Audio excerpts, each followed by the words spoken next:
What's up? Nap Wizard, Elvin, Exploding Corn, Bitter Seeds. Welcome. Alright, we got a couple packages to open, but no one's redeemed them yet, so, you know, that's a whole thing. Oh, Calexis. Oh, welcome back. Oh, I'm so glad to be back. It's been like, what? I guess it's been since Thursday, huh? Thursday. Try to stream every other day, and I guess it's been an extra day. Okay, packages are redeemed now. All right, let's do this.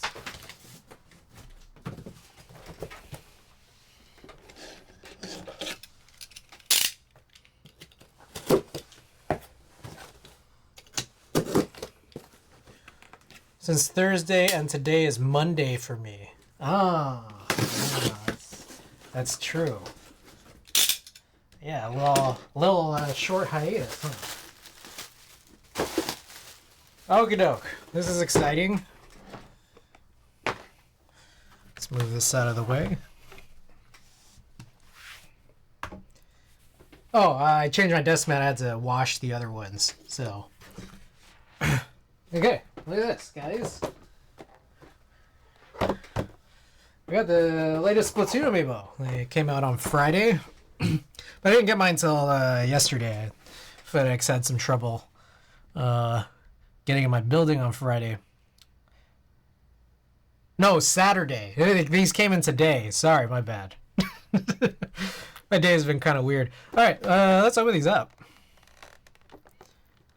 I'm thinking maybe it could be worthwhile to get these registered a little bit later.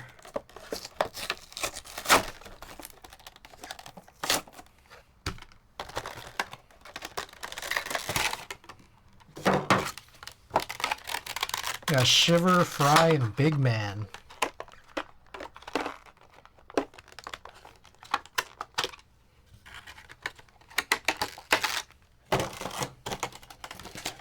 Alrighty.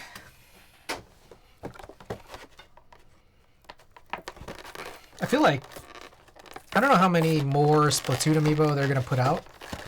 They got deep cut going on here, but I think honestly, like, I think the last amiibo, like, in the pipeline for me to get is just Sora from the Smash line. As far as I know. You know, of course they could have more Splatoon ones soon. New amiibos, yes, new amiibos for the collection.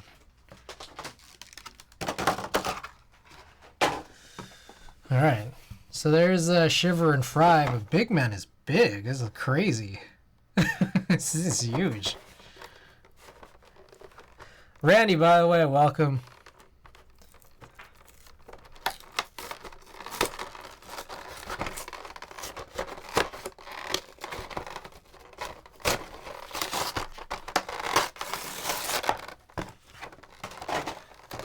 Kimmy, welcome. Oh, Kim. Oh, okay, wait. There's more than one thing I have to do. Hold on.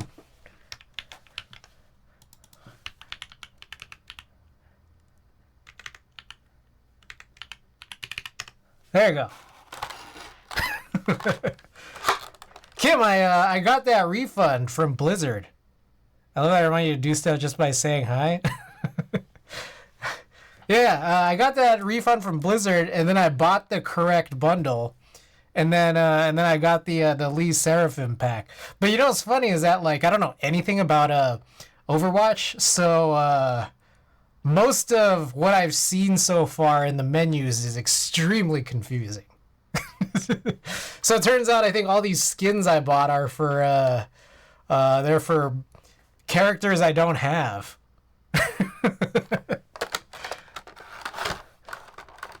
Kim Lin Win, yes. All right, I need to get this cut. Oh, you know what'll work on this is those wire cutters. They'll be unlocked shortly. You can play and unlock them and wear the skins. So is it like just play with other people, or is there like a campaign that I need to play to unlock them?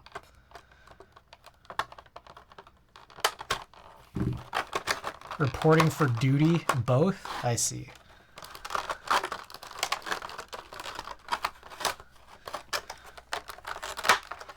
Damn, look at Big Man. This guy's big.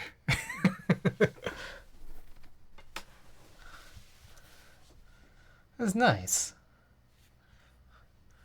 It puts the legendaries.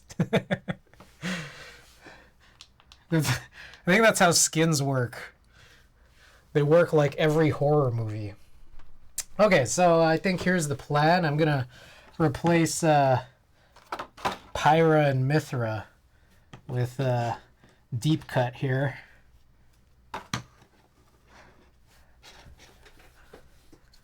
Not that they're in focus or anything, but they're there and we know they're there.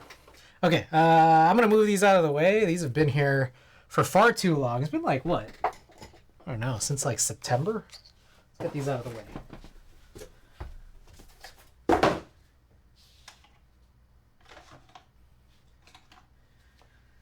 I guess the funny thing is that, like, I haven't really used the amiibo at all since, like, Zelda. But also, the other thing I was doing with them was, I was putting them in my type tests, and I haven't really recorded any type tests in, like, a really long time. So, oops. I should probably do that soon. I don't know. Maybe I'll have another wind in the new year. All right. We got one more package, and this one's a big boy. A big boy fun package. Anubis! Welcome. I here but lurking, trying to finish the Scott Pilgrim series before work tomorrow. Oh, yes. It's critical. Please. Don't let me interrupt this important work. Also, again, just letting you know, Anubis, I still got that, the midway set aside for you. For whenever you're able to sort of handle what you need to handle. Just letting you know. Alright. Guess what we got? Oh, look at this.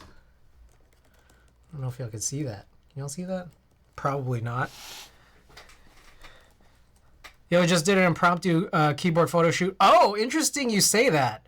I did too. Well, earlier today when there was still light outside. I was okay.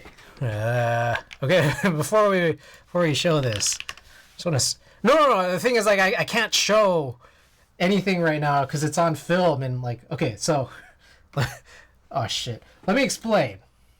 Conan, welcome back. Night 10. Welcome. Okay, so a lot of these pictures are pretty out of date. So I was going back and just reshooting a lot of these builds, at least the latest versions of these builds, and it almost covered a full 36 roll. Excuse me. But I was only taking oh shit, what the hell? I was only taking for the most part like just like shots from the top. And I think I've covered most of them except specifically the SBL Type DN and the S60. Because I think I want to switch the keycaps from one board to the other. And I didn't want to just waste exposures before I did that. So I'm going to do that here. But I took 4 pictures and got tired and turned my shit off / put it away. Yeah, I think I was probably going at it for like an hour and a half. Just like getting stuff set up. Because I was trying to shoot inside and then I just realized, okay, I kind of just bring my setup to the balcony and then just shoot while there's still a little bit of light left. This was maybe around 4 or 5 p.m. So you need to activate Windows. I know, but I'm not going to do that. Hope you and everyone had a good weekend. Unborn. Welcome back. We were chilling. Oh, last night, I drove out to grab some Taco Bell. And on my way out, I noticed in the lobby, there was 2 glass bottles with a sign, a written sign underneath that said, "Free real perfumes for sale because I don't like them anymore." And so I went out to go get Taco Bell. When I came back, the bottles are still there, so I took them. And yeah, they're definitely like women's fragrances. And one of them is definitely better than the other. But also, they're like pretty pricey. I don't know. It's just I've never been a big fragrance guy. I'd like to be. It's just I don't know. It's just never happened. Anyways, I took both of them, and I found out like, yeah, these are not worthless. And Dixie is welcome. Free is free. Yeah. So I had a little come up. Actually, Brad, yes, one is Ralph Lauren, and I looked up the price on that one. It was maybe about $45.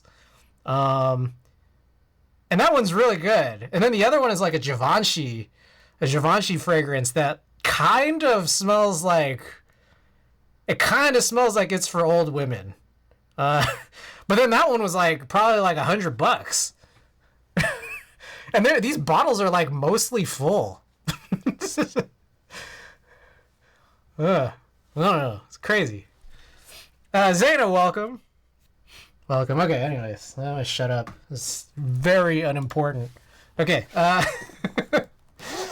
Okay, I was on that page talking about pictures I shot, but I didn't even shoot all of them.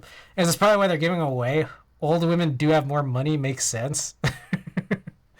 Yeah, it's definitely like a mature fragrance.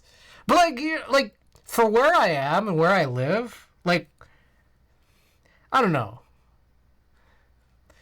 I don't think the ages match the demographic of my building with the fragrance that it is. Kindly assist to pass me the contacts of these women for science.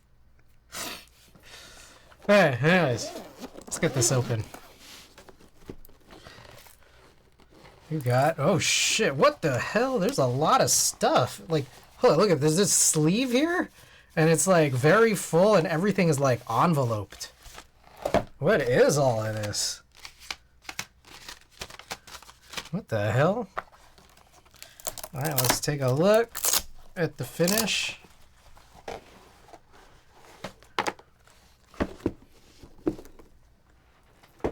Let's check to see everything that's possibly in here. All right. Ooh, we got the limestone. This is limestone, right? Next time I meet up with Chris, he's going to make me act up the moment I smell him. OC so damn hot. Kajita, welcome back. Hold on, let me see. Let me make sure of what it is I actually bought here. Oh, I guess it would be listed on this little packaging slip. I got the polypropylene full plate limestone HHKB, solder PCB, and 12x50A mounting strips for the non-alu plate. I don't know what any of this means. I don't think I've watched a single OC62 build. So, you know, I'm not going to build this tonight. I am going to build this probably on Tuesday. And I think from Tuesday on, I'll probably be out for a bit. I don't know if I'm going to be streaming on Thanksgiving or not. I don't know. But yeah, I'll be probably out for a week between Tuesdays. All right, let's take a look and see what's in all of this stuff here. All right, this envelope is what looks like bump-ons. We got, I guess these are the mounting strips. I don't know what that is. Here's some mounting strips. I don't know. It looks like these are 90AG and 90AF. Clearly, I know what that is. All right, looks like daughter board. Oh, is this Fly? Ooh, is this Easy Mate? I think it's Easy Mate. Yup. Oh, interesting. Wait. One of them... So one of them is Easy Mate to Easy Mate. The other one is Easy Mate to JST. That's kind of interesting. So maybe you could use a JST connector for a PCB, but you'd still have to mate it on the daughter board side. Ooh, not easy, mate. Careful with inserting the gaskets. The high duro ones need some extra force to insert. Motion Great, by the way, welcome. Easy, mate. All my homies hate easy, mate. Be easy. Easy break. Hope so. I made a 70 Plexus 75 plate. I see. Okay, we got here's the 50A durometer mounting strips. I think that's what it is. All right, and then I got 4 of these bigger envelopes. So I presume this means 2 PCBs and 2 plates, but we'll find out. All right, that is definitely a PCB, and this right here is also a PCB. That one's easy, mate. Is this one also an easy, mate? Yep. This, honestly.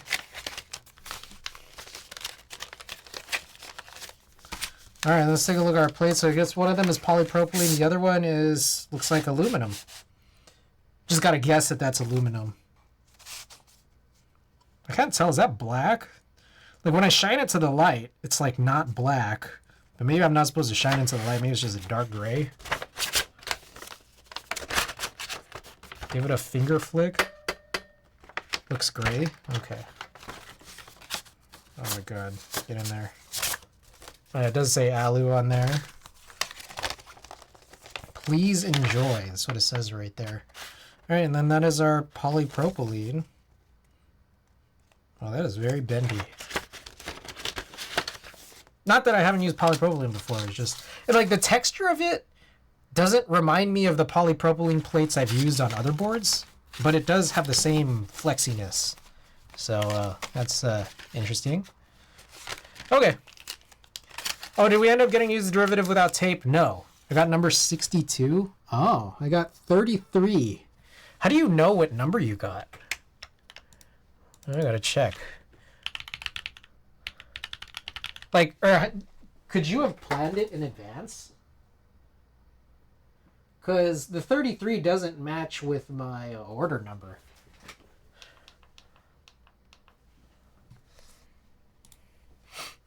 Yeah, no, I see it. I'm 33, but I'm just like, yeah, I don't know, whatever. It's not important. My order number was fun. Did you buy multiple so you could lock in the 62?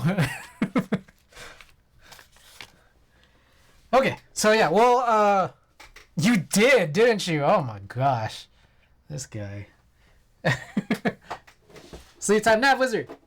Thank you for, oh yeah, I gotta take my vitamins. That's a good point. Enjoy your nap. 1 through 62 is all gosh. Well, except 33. I'm 33.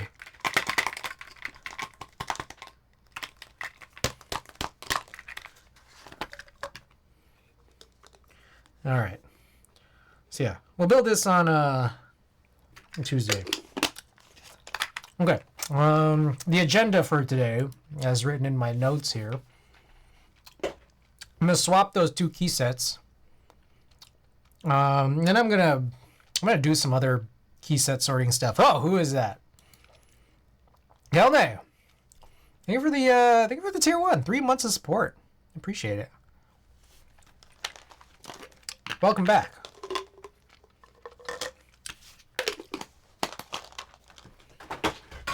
Oh shit.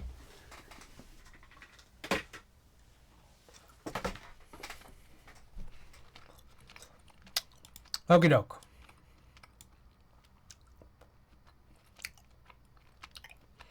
What is on the agenda? Oh, after that, I want to finish these switches that I opened up the other day. I opened up the Decaro MO Green V2 or whatever. Then probably open up another set of switches. Then yeah, I don't know. Well, also, if there's any time permitting, you know what I kind of want to do is try again to fix my fume extractor. Because I feel like I haven't been using it, so it's basically worth nothing if I'm not using it.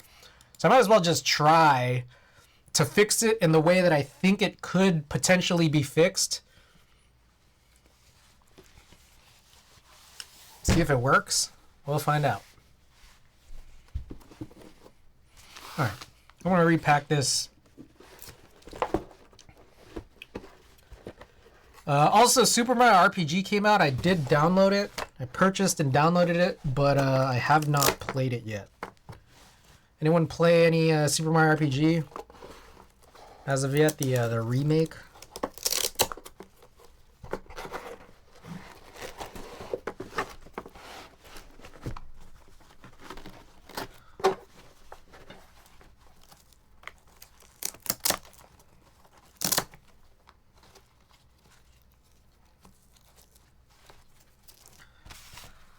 Yes, they remade it for the Switch. And I heard... Oh, hey, there's like a little metal badge here. I don't know if I'm supposed to show this QR code. I wonder if it's instructions or if it's like a secret thing that's not supposed to be revealed to others. Unfortunately not. Yeah, I heard they added like new content to it. Never finished the original, should revisit that. I don't own a Switch, unfortunately. Oh my god, it's one of my favorite games as a little kid.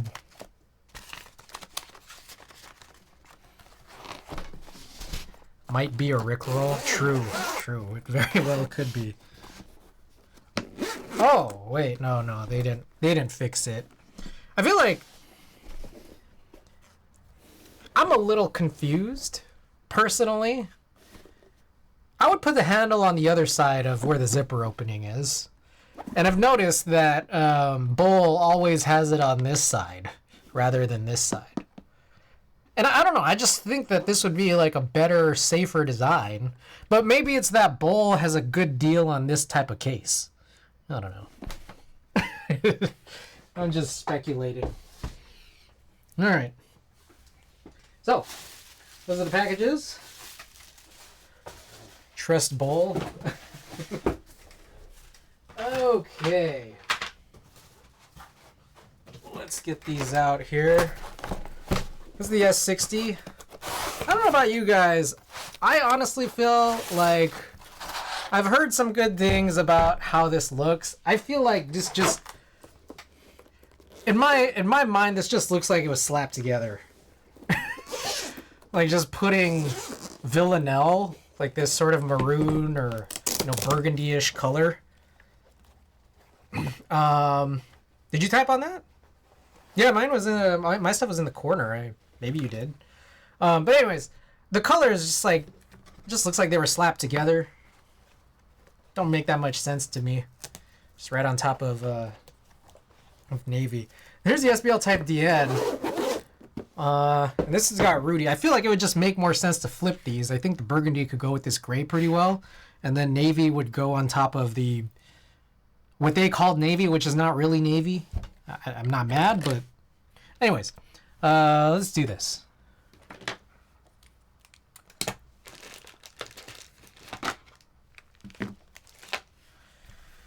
All right, news and notes for you guys. Oh shit, that's not the keyboard that's plugged in.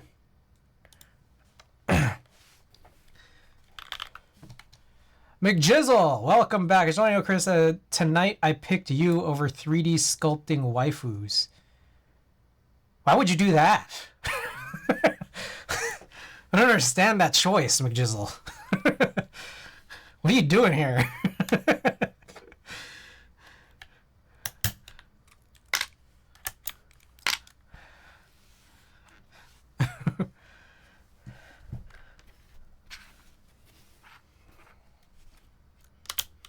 Also, very sad thing. My Ginkgo desk mat, I think has a weird stain on it that I can't remove. We've seen it on the last stream. There's just like this weird spot right here. I don't know what that was.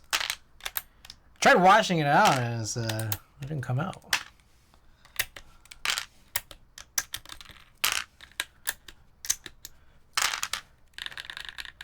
All right. More news and notes here. Oh, the derivative here. So not only is the plate an issue, or the PCB bottoming out and shorting an issue, but I also think that I think we need to rebuild this at some point, because I probably need to, one or the other or both, need to remove the films from the switches, and also replace some of those switches, because some of them are not consistent. Like so on Friday, I shot probably my biggest show ever. I shot Gorgon City out at Bill Graham here in San Francisco. Probably like I don't know, several thousand capacity venue. Sick ass artist. I don't know, it was cool. It was chill. But yeah, it was the biggest venue I've ever shot, so it was cool. And then I'm doing my coverage, through yesterday and today, and I'm trying to use arrows, and I'm realizing the right arrow doesn't really work, or the apostrophe key doesn't really work. There's like a few keys here where it's just like, oh, they're not registering 100% of the time, unfortunately.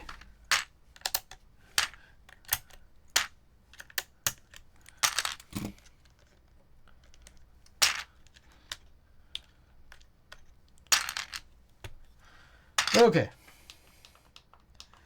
So, we're gonna move all of these switches here. Now, what I'm worried about here is, apparently, I've heard about stems cracking. And I'm not sure if it's just the spacebar, but I did use the Deskies MX sliders on this. So I'm a little bit concerned about what's gonna happen when I lift this spacebar off. Oh, that's tight. Oh, God. What do I do? Huh. Interesting. Torque?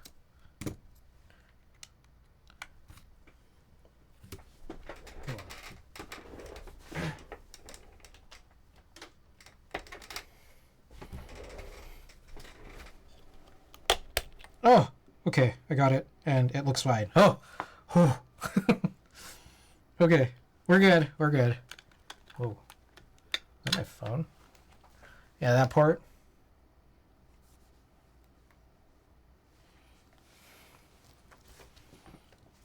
Looks like I also double springed this bar here. So, funny thing here is that we've seen Villanelle on a dark gray board before, which is when I was running Villanelle on these Desky sliders, but on the Neverest.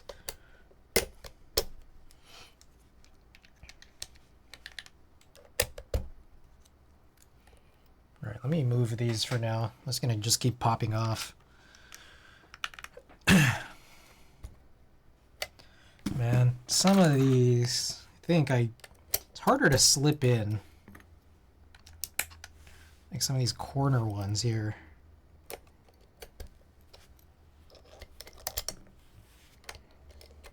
There we go. Love those heavy domes. Oh yeah.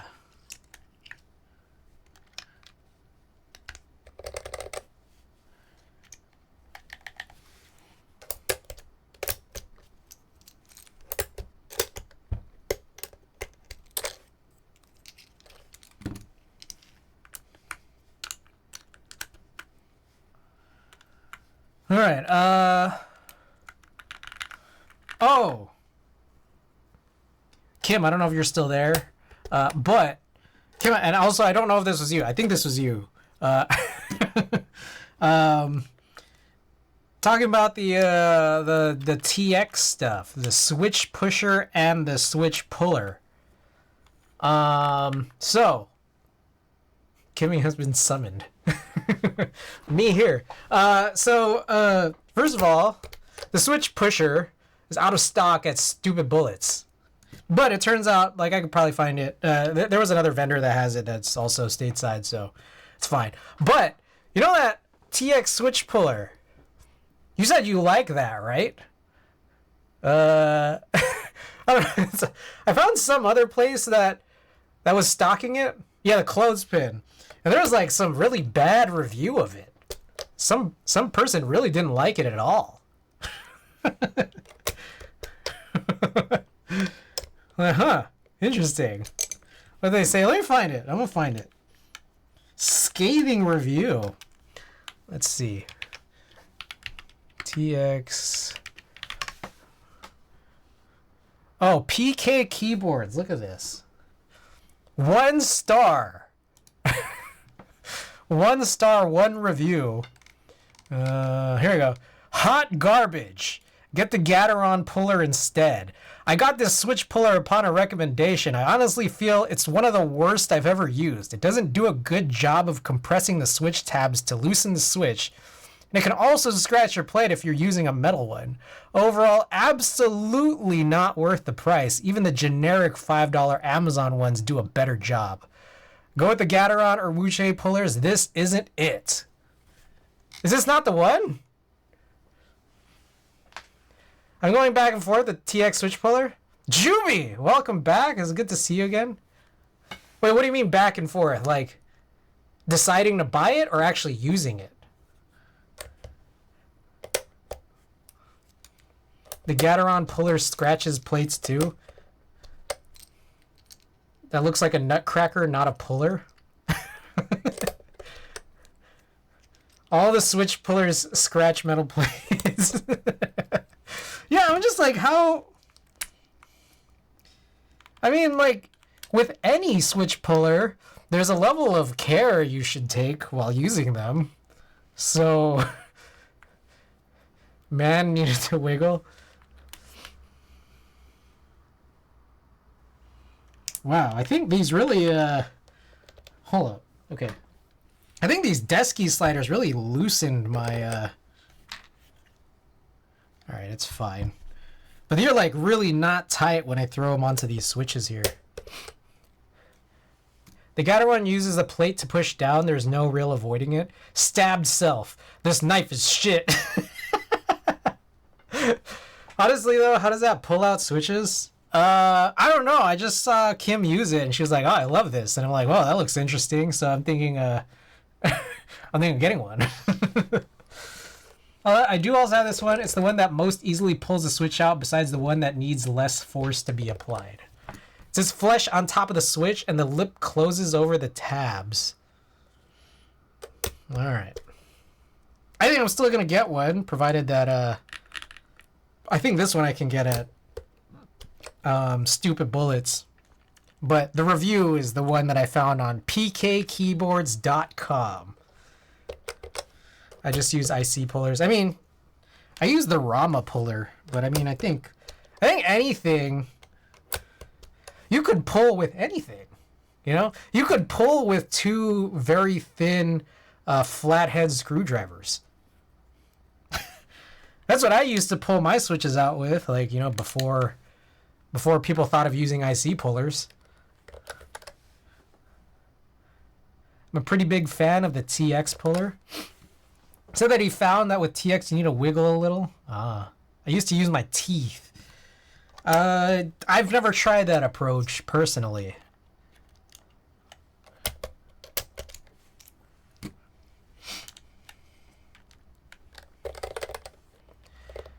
I'm using my drop switch puller since my Rama one got bent to hell and back. I've been using my drop one for years my Rama one for years and I've had no issues with mine. I don't know what you've been doing to yours.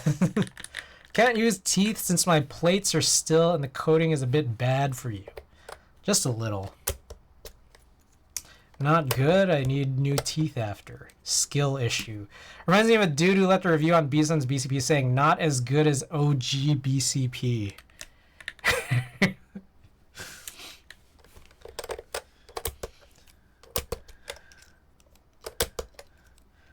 Reviews are funny to read sometimes.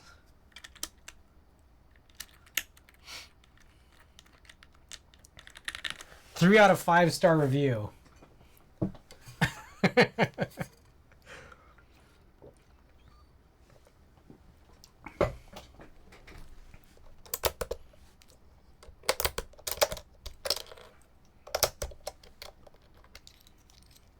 I have those ramen style pullers and I like those a lot, even have to wiggle them a bit. I don't know if I'm just subconsciously wiggling, but I don't recall a wiggling procedure. Maybe I just do it like without knowing or without thinking. Yeah, wiggles are fine. Nothing wrong with I wiggle the desoldering gun whenever I have to desolder. That's kind of the key to getting all the solder out, you know? Yeah, there you go. See, we all get it here. Well, whenever I'm done peeing. Hey, did you guys ever notice? Okay, so I learned something a little while back. You know, like sometimes you go pee. I don't know if it's. I imagine it would be for any gender, but when I pee, sometimes like I shiver a little bit at the end, right? You guys get that? And I found out like it makes so much sense why you do that. It's because like your pee is usually warm. And, like, you're basically releasing warmth from your body. It's like, oh, I learned this, like, within the last, like, year or so. I'm like, oh. Like, you're actually getting colder, you know? I just got to shake the tip of the FR301. If you need warmth, just don't pee. Yeah, no, that's the truth. I don't know. I'm not the only one that shivers here after I pee, right? Because it sounds like you do.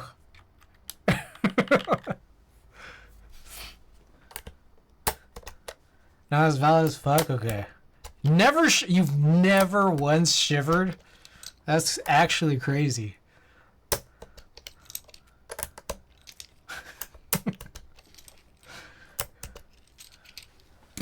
Juby is cold all the time.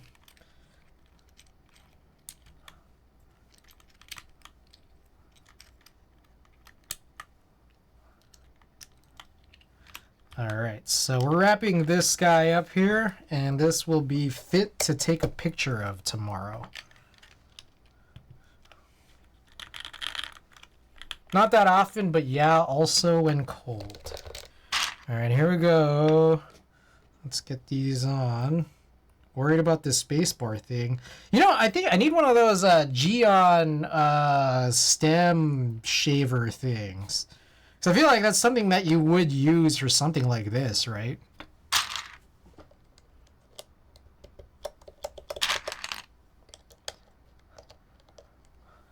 Filarable welcome. Yeah, it's great for the sliders. Is there a way for me to do this, like, some other way? Weird Ed. Weird Ed. Thanks for the follow. Not that often, but yeah, also when cold or really hot, I guess. Never had a good enough pee, homie. It only happens to me after really good pees for me. I mean, most of my pees must be really good then.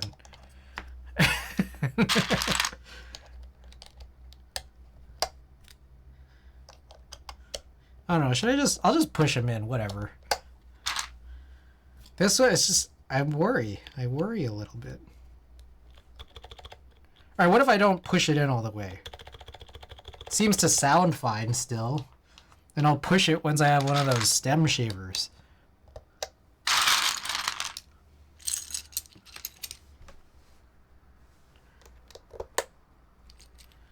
Yeah, I can feel these, like, they're pretty tight when I put them on, and I'm pretty sure that's why these feel so much looser. Pick a set of MT News. I have not. I'm not sure I'm a fan of how they look, but maybe I just need to type on them for me to, like, believe. But I'm also, like, there hasn't... Of the colorways out there, I'm not sure... I've been convinced there's, like, a must-pick-up set right now.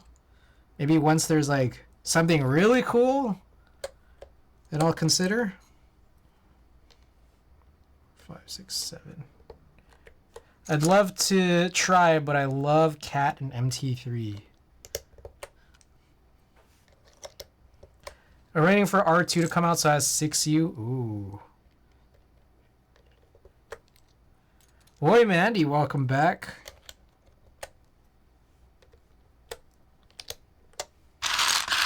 Kind of like MT New 800, but I don't know if I $150 like it. Okay, wait. So I've seen some, but I don't know. I don't remember exactly which one 800 is. Wait for BOGO. I know. I feel like. Okay. I wrote this in my news and notes here, but I was doing some Black Friday shopping a little bit earlier while I was watching the Laker game. You know, it's not Black Friday yet, but like I was just trying to figure out which which stores, which vendors currently already started their their week of deals or whatever. Novel Keys has not yet started their deals, and I'm curious what they're gonna have. And the reason I'm curious is because I've not looked up what anybody has said about anything related to Novel Keys regarding sales. But I got to imagine there's probably going to be some, what I would hope, turns out to be some good GMK sales.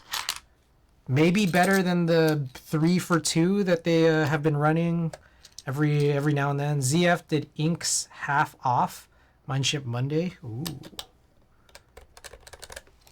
What's on Z Frontier? Excuse me. Anything you can't get stateside? I'm not pushing these very hard in, and I realize it's probably going to look really ugly not being all pushed in, but it's like I don't want to push them in super hard right now without a stem shaver. And then that gets me to thinking, should I even be taking a picture of this if it looks funny because none of these are pushed in all the way? ZF shipping kills a lot of the deals. That's how I feel about Gion doing sales the last 2 Octobers. Like, you buy all this stuff from Gion, and then it's like, oh, the shipping negated the deal.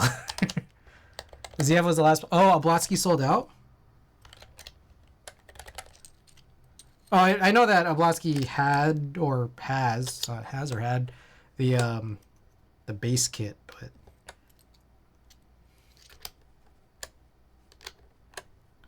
All right, yeah, this looks goofy as fuck. What do you guys think? Should I push them down? I might do it. What if I push it down really slowly? I guess I'll have to wait to decide until someone decides they don't want their DCS windbreaker. Goofy.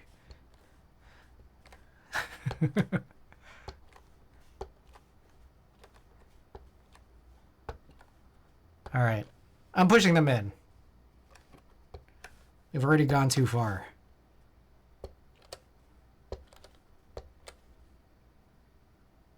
Just be your Deskies and Kale box slider set. Yeah. Not the smartest thing I've ever done, but I've already done it to Villanelle. And it's like, they're not falling off of these switches. I just noticed that they're kind of loose when I was pushing them on.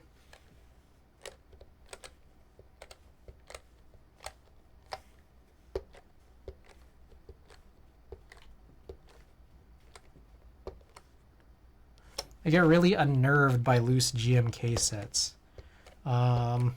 That's very fair. I don't do this super often.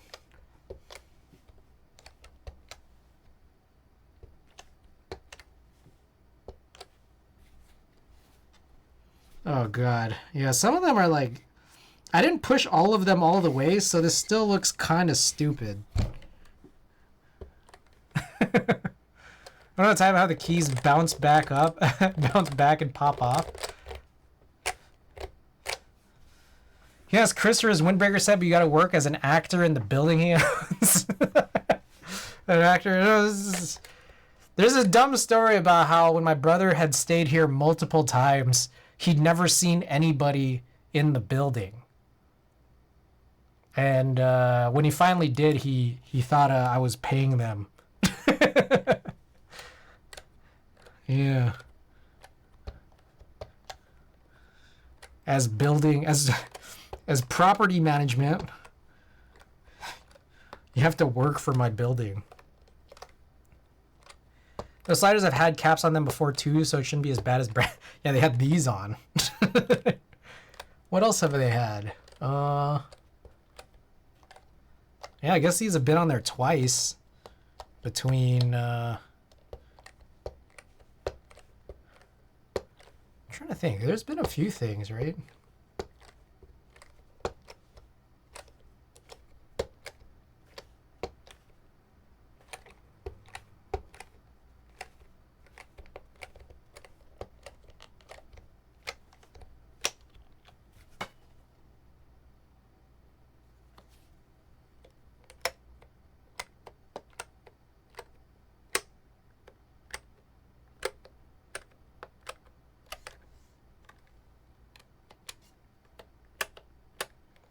I'm not gonna lie, man, this looks ridiculous.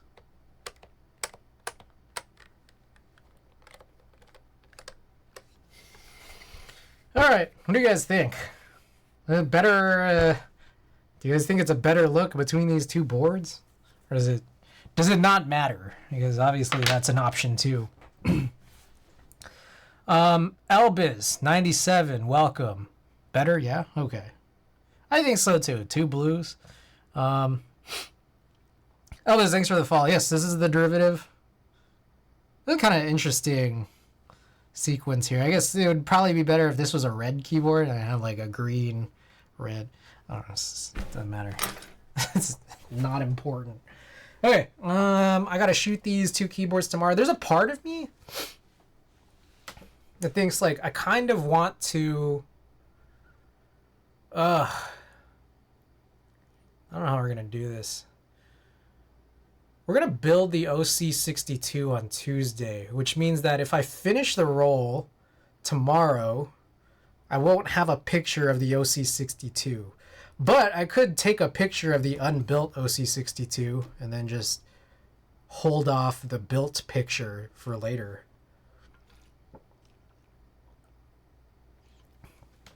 Yellow on the bottom for the traffic light look. I gotta like start getting like full themes of boards to look like this, huh? All right, so this concludes the key set swap. I'll put this away for now, and we'll get the pictures done tomorrow.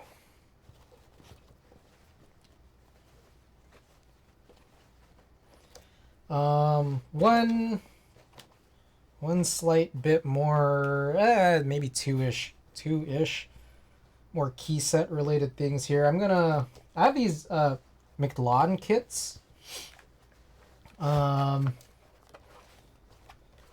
so they're kind of still in the plastic, and I think I'm just gonna take them out of the plastic, put them in bags,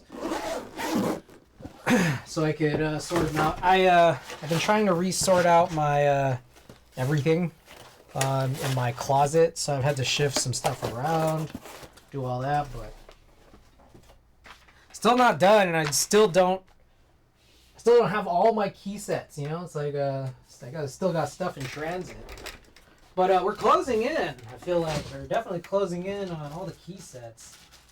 I've been buying fewer and fewer GMK key sets because I feel like I don't know what hasn't been done yet. Organizing, imagine. I'm trying to keep things reasonable in my apartment. Legendary Kana, welcome. Alright, these are McLawn bars. Like, I don't know, if you guys look behind me, like this is a mess. I don't know. It's just like there's a bunch of just shit here. This used to have nothing on the top of this the shelf.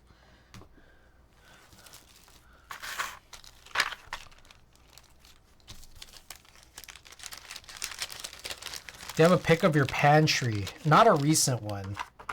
I gotta keep these pictures updated of my pantry and my keyboard shelf, just because I feel like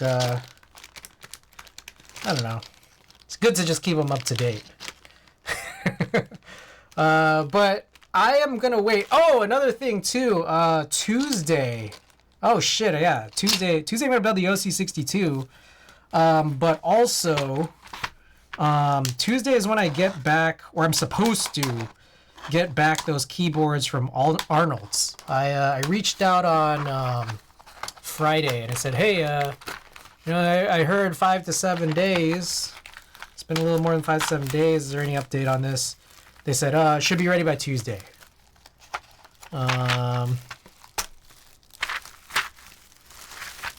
So I'm excited for that. And what I think that'll, what'll come out of that is I should be able to reassemble my KMac and I guess my IDB60. It's not, oh, were you speaking to Kimmy? We both have interesting pantries, Kimmy. Yours is interesting because you've been streaming it. Mine is interesting because there's no food in it.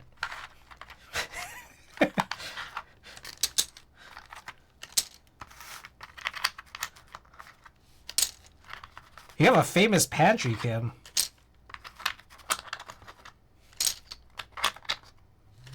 You have yours with stuff you like? Apparently you. Yeah, you... Is this... Okay, I'm trying to figure out, is this UV raised or pad printed? I think this was the thing I was saying. I was like, oh, if this is UV printed, this is not bad. Oh, Shigmazu, welcome back. It's cool to see other people also clean because I'm clean. Oh, it's for sure. An empty food pantry. It's not empty. It's just that its space is not occupied by food. So, that's slight difference or a slight, the wording is important. Okay, so we've bagged that up. We wish we have a keyboard pantry. Smoge. Okay, and then the last thing is, I don't know. I just do that off stream. I need to find bins to put some extra DCS keycaps in, but that's like, that's not even worth watching. Noodle has one? Oh shit, we got famous pantries between you, me, and Noodle. Oh, I still need to send Noodle a keyboard. I still haven't packed it up. Excited for the next pantry stream if you do another. Ooh. It's a storage room. Yes, it is a storage room. My food occupies non-pantry spaces in my apartment.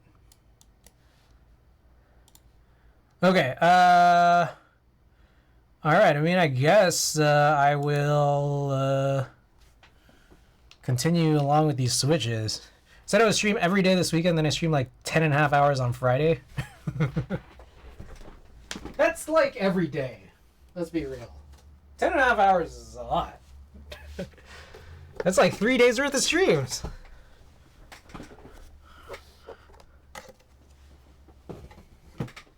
Is that a brocaps mat? Yes. This is a brocaps mat.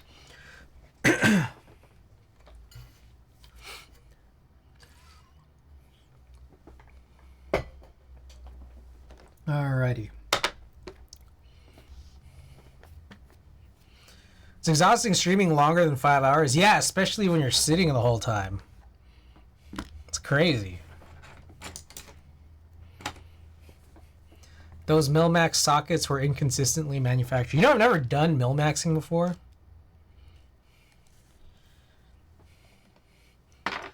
I don't currently have any plans to. I don't know, it just feels like a lot of work for something that I would find less fun than not doing it. You can do it stream 24 hours. Is that a PCB holder inconsistent? Ooh, need to stand more on streams. It would be a cool thing, but I think I don't think I can do a sit stand setup for how complex my setup is.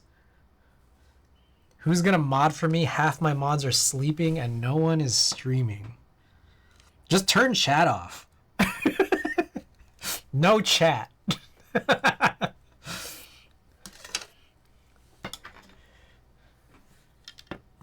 don't need this. Just watch and no chat. Or just do like a VIP only chat. Surmise, thanks for the follow. If I'm going to stream that day, I will cancel stream.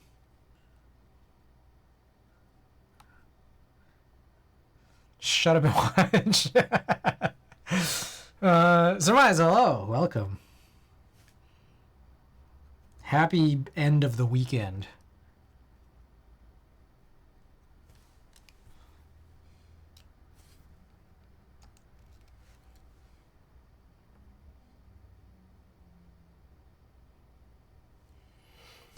So I'm back and try my best to push the sockets down to sit as flush as possible, and some of them are just not budging. Oh. Damn. Does anyone... So I know they sell kale hot swap sockets. Like, does anyone actually, like, build whole boards with those? Like, I know that sometimes, like, you know, you get those kale hot swap sockets and, you know, PCBs from factories, but... does anyone actually do whole builds with those somehow? Or is it just for replacing PCBs that already have them?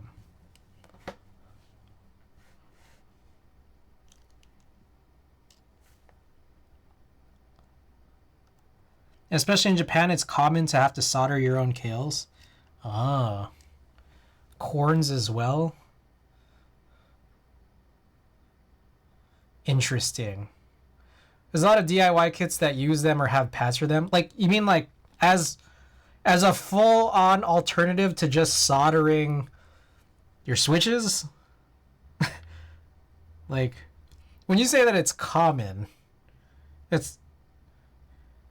people opt to do that over just soldering switches in. Okay. Interesting. Interesting. You know what? I can't really say much about that. It is... I guess that is kind of noble in the same way that mil-maxing could be considered. Solder hot swap, but you have to solder the hot swap sockets. Yeah, I mean like mil-maxing, but just weirder and different. Oh shit.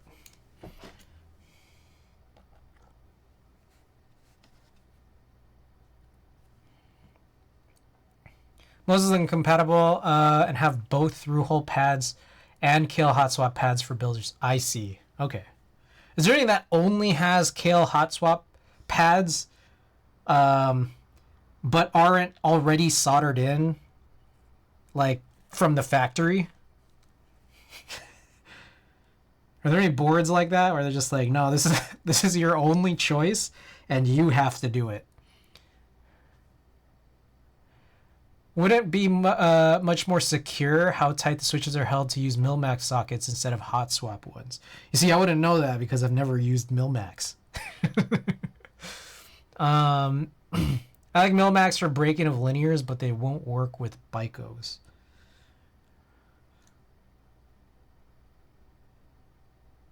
Is it just because of the leg thickness?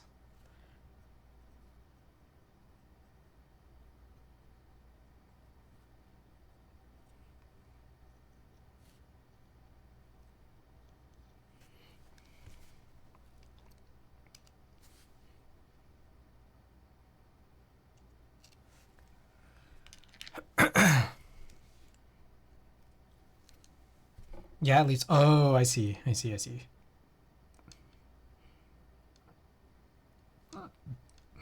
So then how do you do break-ins for them? You just solder them in?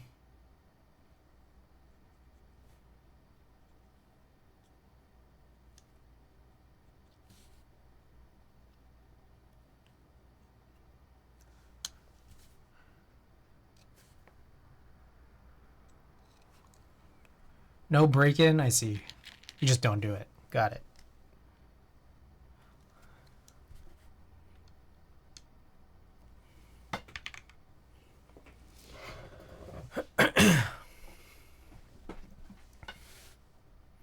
All right, more news and notes. Still no update on Earth Tones.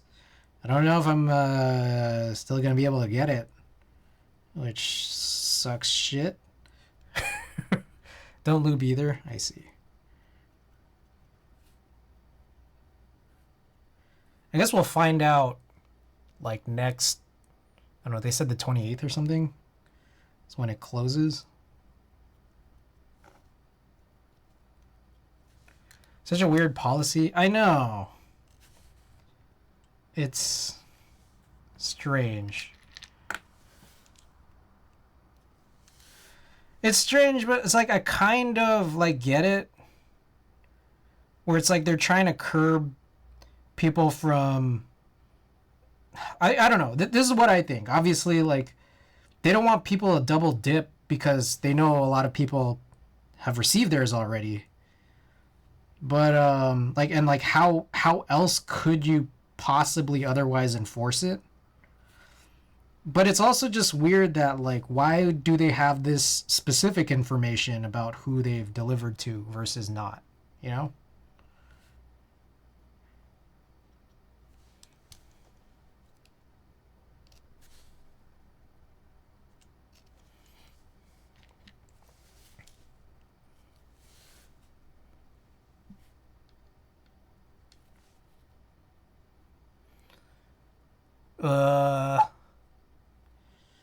I guess I could show some of my photo coverage from the last couple. I've actually shot 3 shows this month, which is more than I usually do.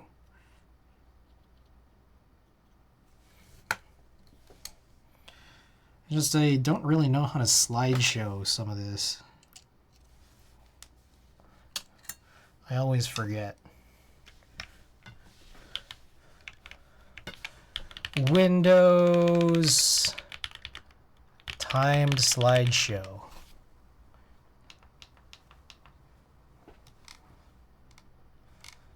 What is that? Windows photo viewer?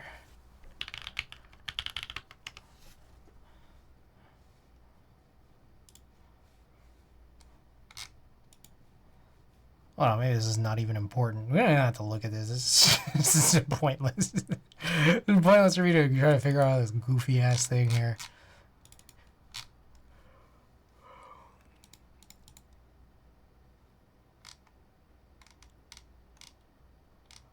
Oh, wait. Maybe this is easy. Let's see. Let's just try this out. Gorgon City.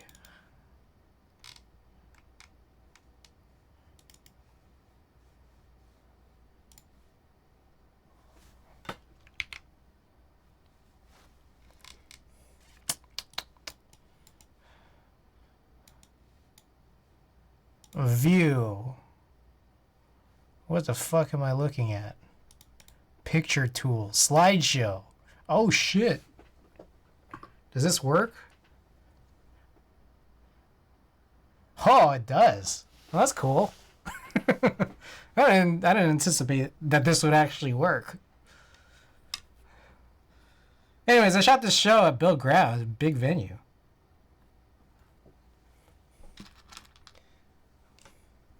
All right, while these are going on, talk about anything. So I was doing some Black Friday shopping before stream, right? So a couple things I learned. One, you know that BenQ light bar I was looking at? I think it's like $180. But apparently, like even right now, there's like a 10% off coupon on Amazon. But I'm wondering how much lower it'll go for Black Friday, if at all.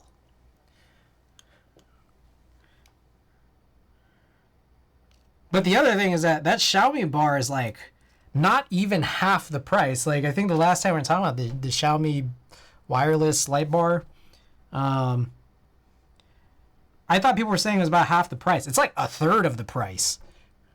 It's like, damn, that's kind of crazy. There's a part of me that wants to like get one of the BenQ ones and then one of the Xiaomi ones and then whichever one I deem better, or, you know, like, whichever one I deem is like, okay, like, this is more worth it, because maybe the BenQ has something that the Xiaomi one doesn't have, then I'll get a third one of that. That way I could use it on my my three monitor setup. That looks sick. Oh, thank you. These are all the digital ones here. Oh, some of them are doubles here too. I was like culling my coverage up until the last moment. But we got some film ones pretty soon.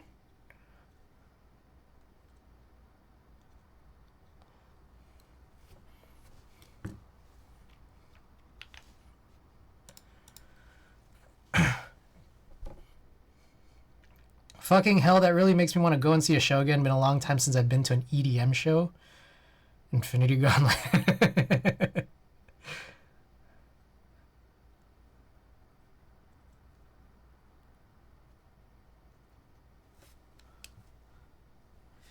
Two, four, okay. So I'll do 2 more partial columns here, that'll make 15. What I notice is that sometimes when you do these dustproof switches, like sometimes they work really well with these clutch pencil style holders, because like you can push them all the way in, which is nice, and then when you release, like it actually just pops off. But not all of them, and this one it is not working for, unfortunately.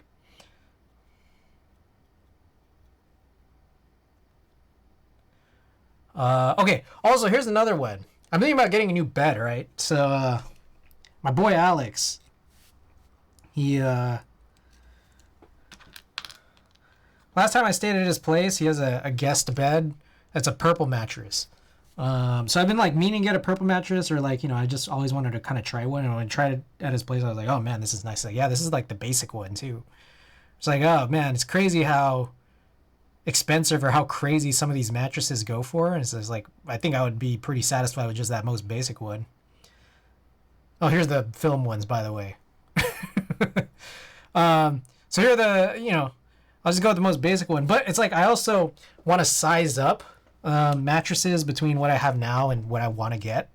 Which means like I need like a new bed frame. Right now I'm just using like a box spring underneath my current mattress, which is, full size, but I want to go with a queen.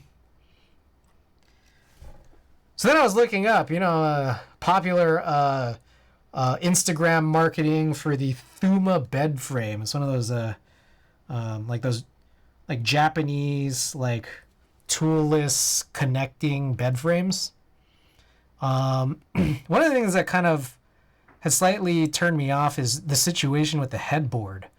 But turns out I think they have a new offering for headboards, which is a pillow board. The reason why I've been turned off, 2 reasons. One, I think still unsolvable. But apparently their headboard options don't actually attach to the frame. You have to push your bed against a wall, and then it's just held up between your bed and your wall, which I find kind of weird. But the other thing too, though, is that where my bed currently is, I set up a little shelf over it, which is kind of scary and risky, yes. But I deal with it anyways. The older offering of that headboard was too tall, so I'd have to move that shelf up.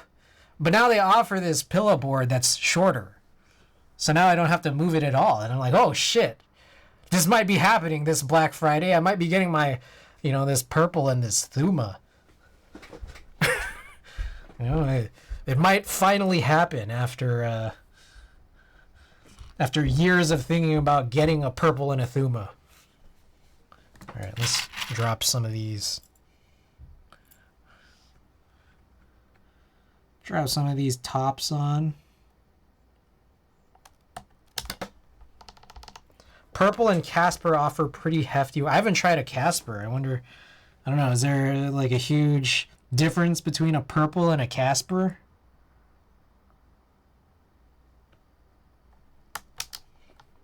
Do you happen to know? Have you tested these out?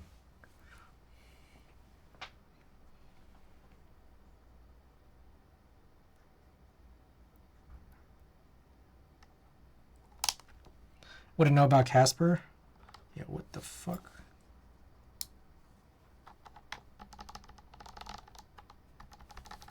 Oh, okay. I think that's it for Gorgon City.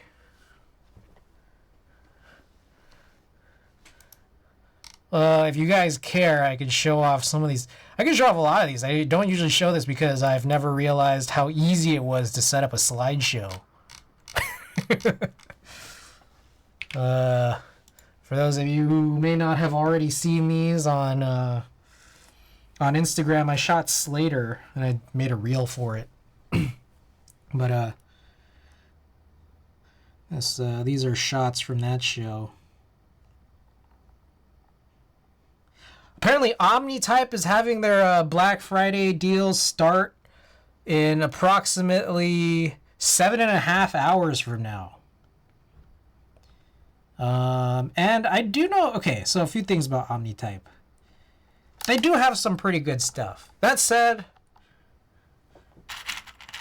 I'm really disappointed about some of the legend choices they have among some of their key sets. Like that 1.5 unit backspace on DualShot. I don't know about that. But I kind of get to wondering, like, there's definitely, like... There's, like, two botanicals, right? Like, there's like, a desert one, and then the regular botanical. Seems mildly intriguing.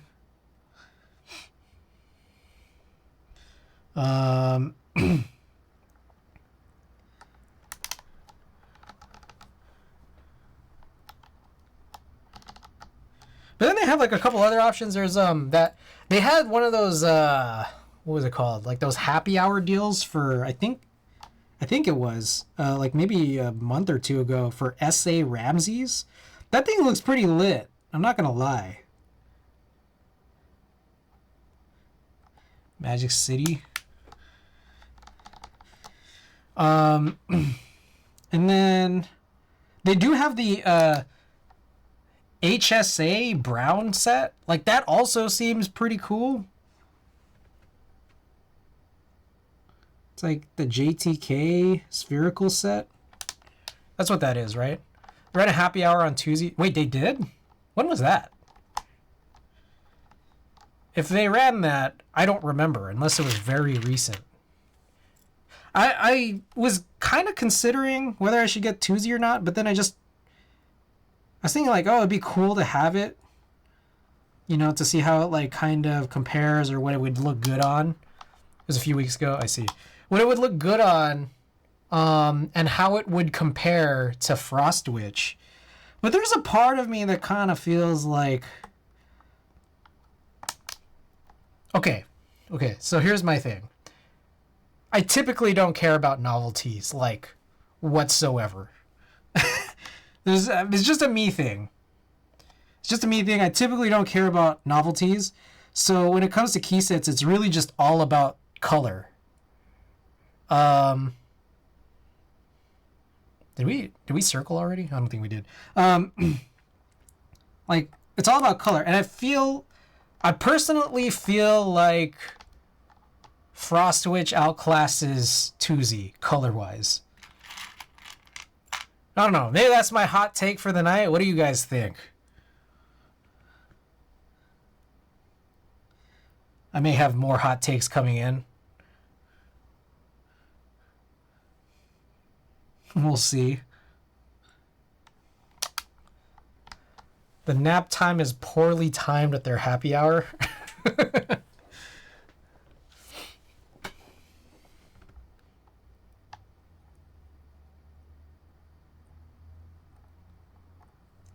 Then on top of that, I think it's Canon keys. And we're going to see what Canon keys will have, but...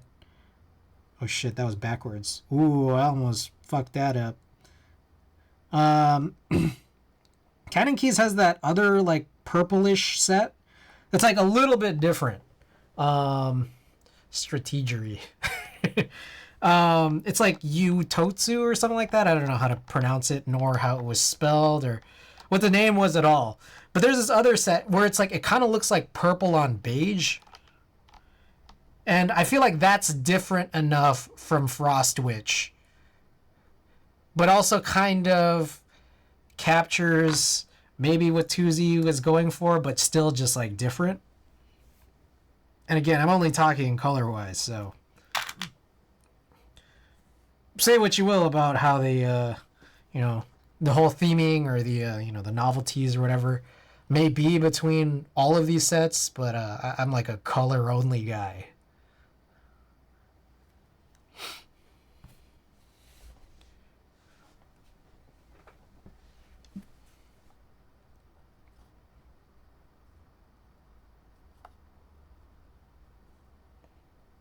Makes me think of rabbit heads. I mean, that's what the set was, right? Wasn't it just rabbit heads? Like, was that not the theme of zzZZ? I don't know enough about zzZZ.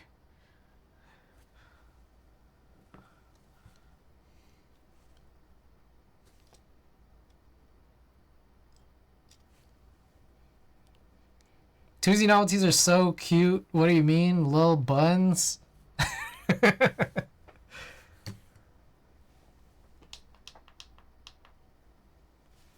Whoa.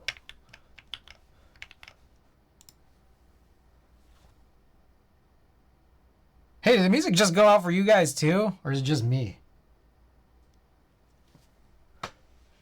Oh, it was just me. Yep. Oh, okay. All right. Not me. Or not just me. All right. That was weird. I think a giant chunk of this video got silenced. Oh God, Dixie doesn't have dual left shift. Do they not?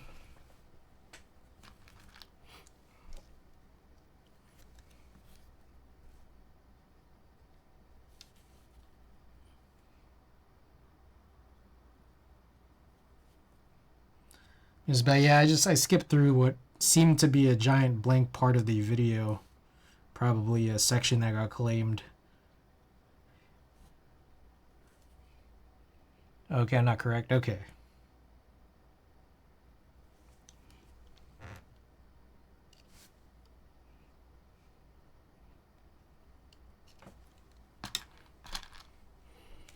Alright, so we're going to finish these switches up. Oh shit, we circled around. Alright, next up. Malcolm Todd. Oh, these get way shorter because, I don't know. The last couple of shows I've been shooting, I'm just giving them way more coverage than they ask for. Because I'm just like, I'm tired of culling this, you know? I don't want to make the wrong choice, so you guys make the choice. Jason709, welcome back.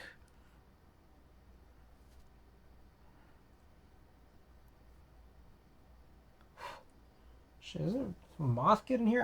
Okay, so I set up these, like, mosquito nets on my windows and doors, and I'm just like, how are some of these bugs still getting in?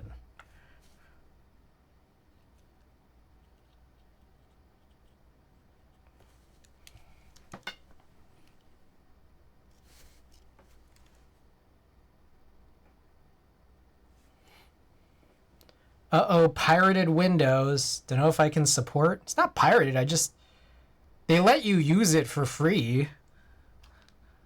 It's just like I didn't punch in or I didn't pay for a license, so then they like severely limit what you can do. Like I can't change my desktop background. I can't change most personalization. I think the entirety of the personalization section of the system settings are completely unusable. So it's not pirated. I just can't do much.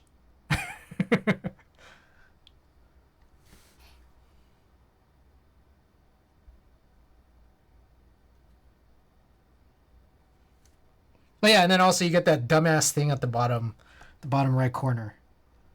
They limit you to not take that off. Oh, I need Windows to flash a Sidewinder.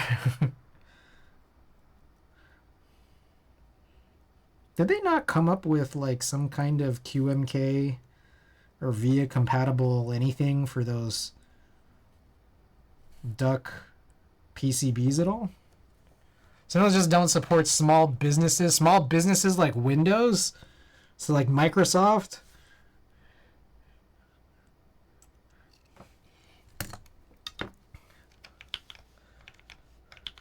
And shouts out to Microsoft. I know they need the support as a small business.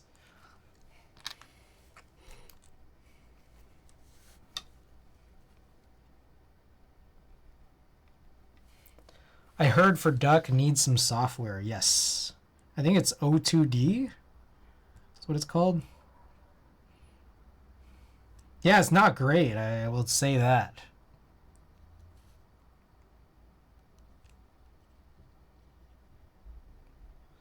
When I give Microsoft money, I'm technically supporting a local business. Bill Gates is just trying to support his Diet Coke addiction. I mean, you could probably find some other type of firmware for the Duck stuff. It just might not have like all the lighting settings if you're really into that. Fuck, I'm missing conical spring rebuilding my conical spring rebuilding my Pro 1. Oh shit. That's not good.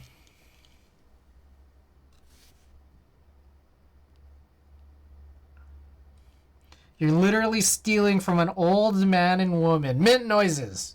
Welcome back. Might probably be doubled up. Oh, that's true. Oh, I think we've circled around already. Oh, that was quick. As are a lot of these. I wonder, like, hold on. Can I slideshow everything? No, I can't. They all have to be in the same folder.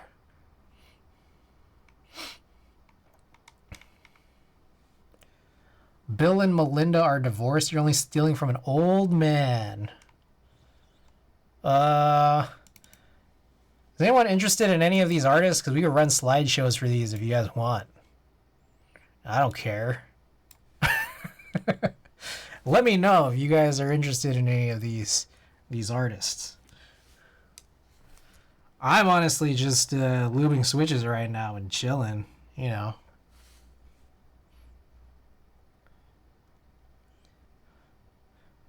I'm checking each spring to make sure it isn't before I go scrubbing the floor. I only know Fat Boy Slim and Boomer. Who will think of the poor shareholders? Won't someone think of the poor shareholders?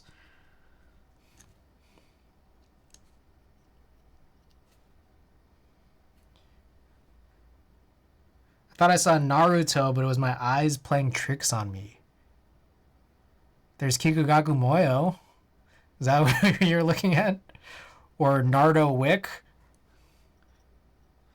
Sabrina Carpenter. Oh, yeah, we could show the Sabrina Carpenter stuff and Fatboy Slim. I think those are among the bigger artists that I've done, along with Gorgon City.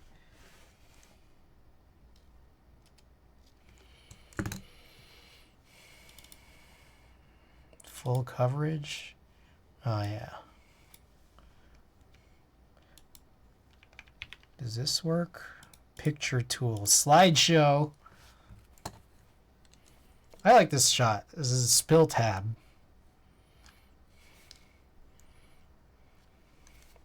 What if Melinda Gates has a Jada Pinkett Smith era? Ooh.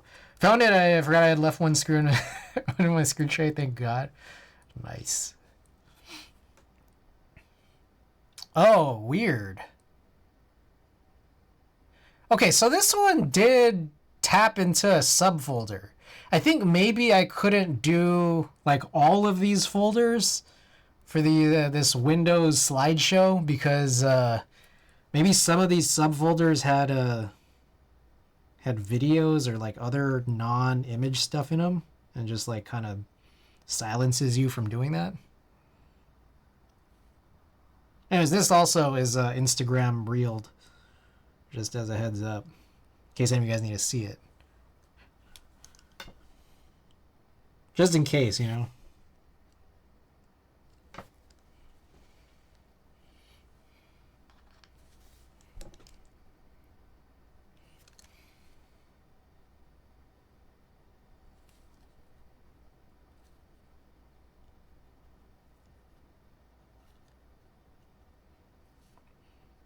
I don't think these Ducaro greens were lubed at all, right? They felt pretty dry. They felt smooth. I think they were dry.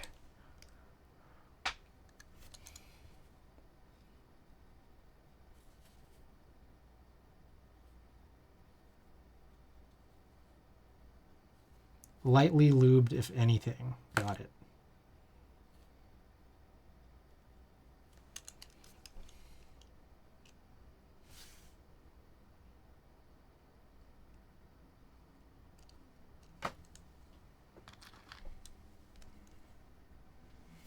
That was a cool shot, too.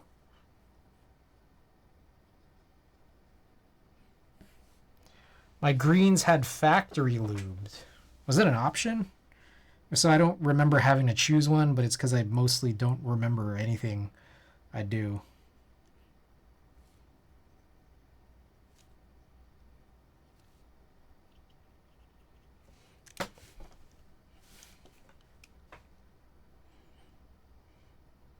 That was an interesting shot. It was like way overexposed.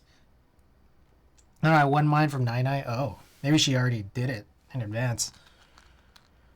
Go to settings to activate Windows. How good are keyboards? Welcome back.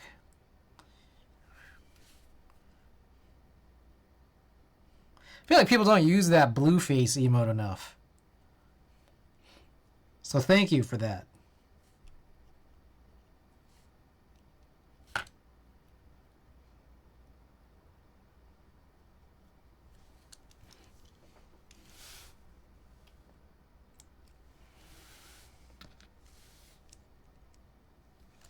There was a Splatfest this weekend. I was on Team Hug. It was like, what's your, your preferred choice of greeting or salutation? And there was handshake, fist bump, and hug. And hug got decimated in every category, from popularity to amount of people played to how well they've played. It was a disaster. How good our keyboards can be blueface, and I could stay 750 Ti DKA.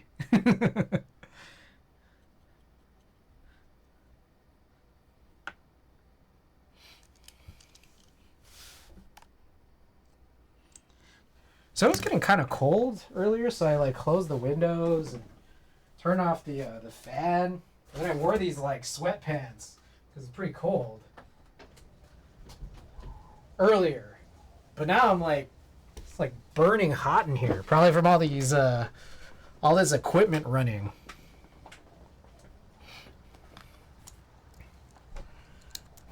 You guys had crazy weather through this last week too. I was like, man, Friday was crazy when I had to shoot Gorgon City. I was like, it was raining really hard randomly through the night, and I was just like trying to time when I could go leave to walk out to the venue. And I did it. Like, it's just like so perfect. I made it to the venue when that brief period of it not raining, and then I left the venue during the brief period where it wasn't raining. But it kept raining otherwise throughout the night. It's crazy. Been fucking with my allergies. Oh, okay, so you got some... Well, I imagine it'd be different weather than what's here. Turn on my heater for 15 minutes, that'll be $500.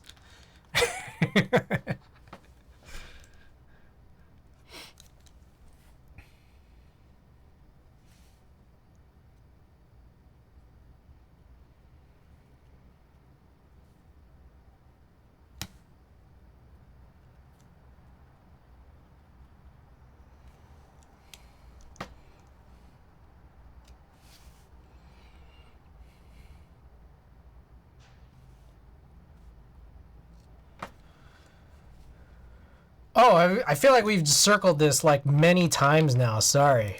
Yeah. All right, Fat Boy Slim. Here we go. Let's run it.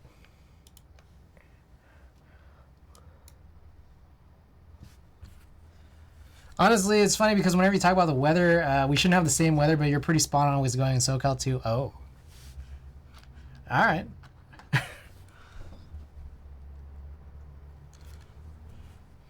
Here's Fat Boy Slim. I shot Fat Boy Slim like last year.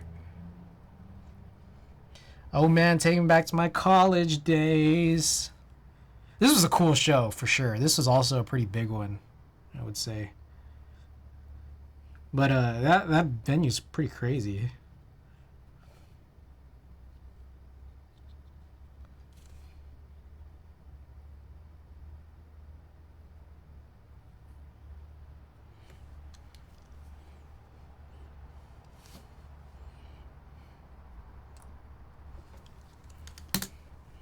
So I recently got my work laptop replaced. Oh, the dog show man lost his socks. Oh, God. I think it's where the film shots start. So I got my laptop replaced, my work machine. And I kind of historically have used my work machine kind of like a personal machine. Obviously, I try not to do any, any unsavory shit on it. Try not to. Sometimes. But, I kind of whenever I go travel, it's like, okay, well, I might have to work. And whether or not I have to, it's just I'll still just use it, for Discord and stuff. But I was on an old, a 2018 Intel MacBook, and then I recently got onto, they sent an M1 Pro. Chronos D-Dust, let's do this. It's an M1 Pro, and I'm wondering how, Chronos D-Dust is this. Well, did we circle already? I don't know if we did. Anyways, Chronos D-Dust is when I take a little cloth, a microfiber cloth, and then clean off my Chronos. Don't mix up your GitHub accounts, buddy. Oh, I use my personal GitHub for work. They don't seem to have any restriction on that. They never did. Or at least over the years. If that policy has been updated, I was not part of the conversation.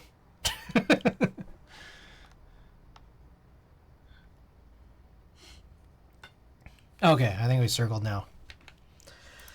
Alright, anything else you guys want to see? You guys like MXM Tune? Or Jana? No dust brush? I feel like brushes are not that effective. They're not as effective as me wiping down with some extra force. I don't know, what do you guys think? Anyways, I got this M1 Pro, and I'm wondering, okay, how powerful is, Apple Silicon? Because I haven't used it before, but I've always heard good things. I'm wondering if I should install my Adobe suite. What the hell is Shrekrave? It's exactly what you think it is. What the hell? Why didn't it let me... Oh, here we go. Slideshow. I think about installing the Adobe Creative Cloud suite on my work machine. Maybe I could do some photo stuff over these holidays. But also, I'm wondering, DaVinci Resolve? How good is M1 Pro with DaVinci Resolve? Is it good or is it great? I'm also thinking about getting one of those new space black M1 Maxes, but I heard that the 14-inch is really bad compared to the 16-inch, and it makes sense. But I was really kind of gunning for a 14-inch until I started hearing all this, because I don't know, I like a smaller device. Adobe re-architect their code base for ARM. I see. M1/M2 chip is awesome. So what do you guys think? Should I get one of those M3 Max 16-inch space black machines? I will use DaVinci Resolve to edit the M3 launch. I assume they did it on Macs. But I remember I was watching some video. I don't know. It's probably just anecdotal, but there was some guy running a test between an M2 Ultra, no, an M2 Max and M3 Max, and saw some really bad stuff with DaVinci Resolve and M3 Max, but that's probably just bugs that haven't been worked out, or kinks that haven't been worked out. An M2 Pro Max 16 will be cheaper, and it's maybe 10% faster. Nothing you'd notice. Should I just get a refurb? Switching over to a framework laptop. I much prefer 14-inch too. What's wrong with it? Oh, it's just like I've been seeing a lot of people say like, oh, the cooling is just not as good, and you'll actually like feel the performance difference, even if it's the same configuration. Bias has never been a Mac fan, so I'll always say Windows unless Mac is your absolute preference. He was on replay. It's a lot to absorb. Sriracha. I need a personal laptop for the first time in 10 years, so I might have to get MacBook Air. I remember when I was doing this, there was a large portion of this show that I was having, or like I was really struggling to shoot because of the lack of light. They were asking me to get a lot of pictures of the audience rather than of the act, because the act is just a DJ playing Shrek EDM music. That middle finger shot was actually excellent. So anyways, I brought a little pocket camera, and that kind of saved me here for a lot of these film shots. But yeah, what had happened was my film SLR, I actually did bring a flash, but the problem was my flash had no batteries. So I'm like, fuck, I can't even take any of these. These pictures are nothing right now.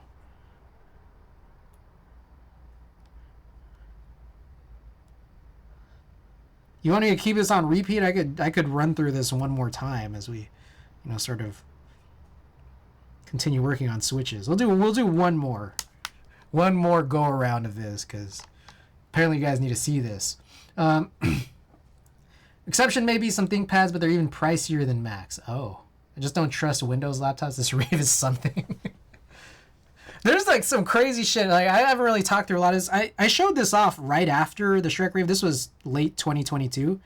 And then I haven't showed any of this since, but there's like this crazy thing. I don't know if you guys saw in the middle. There's like this crazy long neck thing you can see in some of the shots. Is this Regency? Yes. Ah, Spaceballs. You know.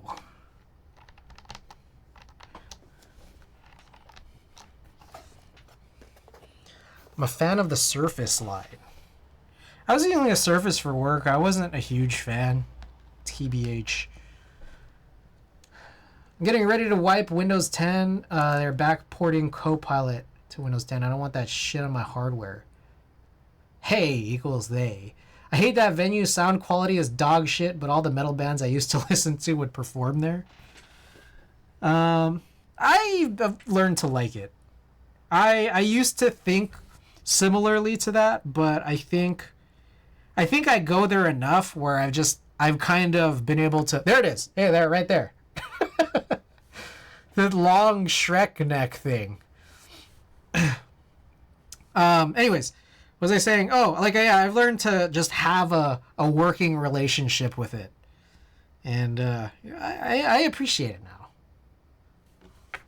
Last show I saw Regency was Concrete Blonde. Oops, I lied. It was Drowning Pool. Oh, wow. You saw Drowning Pool? That's crazy.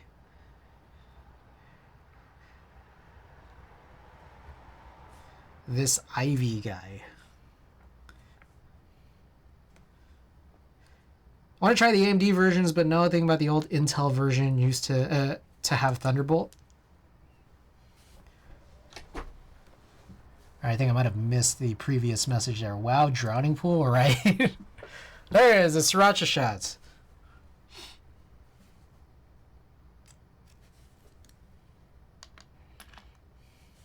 Haven't heard that name in a while. I know, same. First tour after Sinner took off. First tour? Wait, so this was a while back. Sounds like it was not a recent show.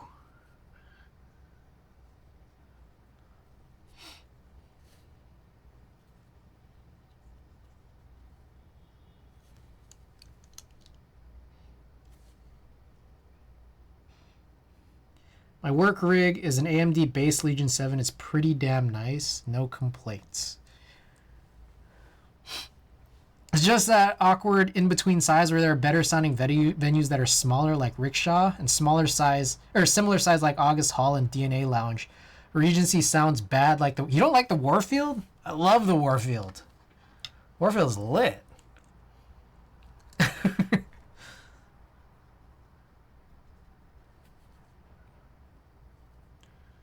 There's a secret path in the Warfield to get to the pit. You know, sometimes when you get to these shows too late, like it seems like the pit is full, right? Turns out there's a secret left path to get to a generally pretty empty left side of the pit that you could then work your way through the middle from as the show goes on. So you could just show up to this, you know, any Warfield shows late. And then still make it to the pit. Runs with Linux, so with Windows on it, I couldn't comment. The hardware is nice, though. Fast as fuck. Fast as fuck, boy.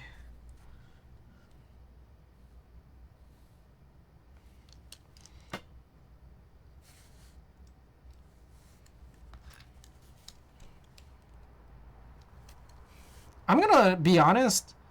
I think I'm usually faster lubing these stems. But I don't know. I think I've also been kind of half-assing it. So, like, I feel like I should be done by now. I am not. I'm, like, barely over halfway. Yes, I'm being harsh on the Warfield. It's probably better than the Regency. Oh, yeah, 100%. But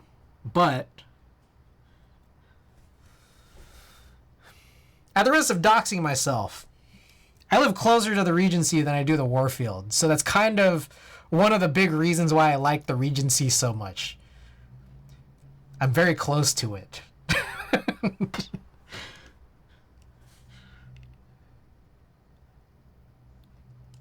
And they have acts that I like too. So I'm really only a fan of Drowning Pool's first two releases, and they kind of went down after that and disappeared. Music is crazy. Like, I wonder what happens sometimes after, like, musicians of, you know, what I would personally consider, like, trendy, like, trending genres of their eras. Like, what happens after that? You know, I wonder. And I feel like it's interesting because I know that there's, like, been a bunch of these, like, sort of rock festivals like lately, where it's like the crowd is like the 2000s era of rock, and I feel like that's super interesting. But like, what were they doing from then till now is what I wonder sometimes. Oh, we've circled this, like, this is like our third time. I'm gonna close this. You become 6ix9ine or you become Lil Pump. Hell yeah. Man, I loved Lil Pump. Lil Pump was awesome. And then he just kind of disappeared. I think he lost some goodwill with some people after like some of the Trump support. And then same with 6ix9ine. You know, 6ix9ine lost a lot of support from a lot of people. You know, with his RICO trial.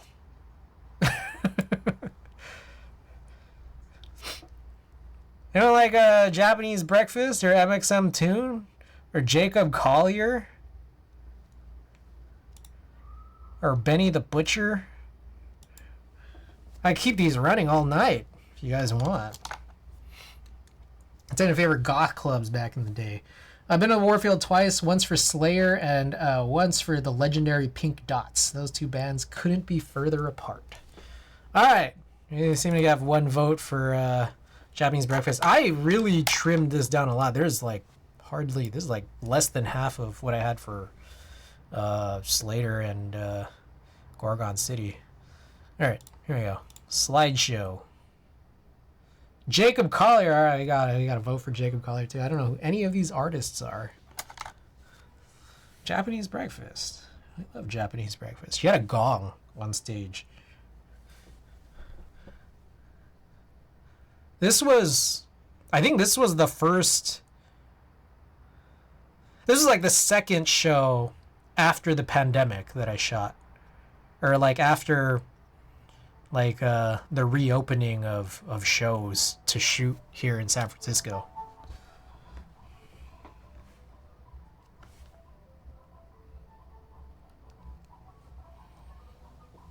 Saw someone wearing a Japanese breakfast shirt today. I have one, but I outgrew it.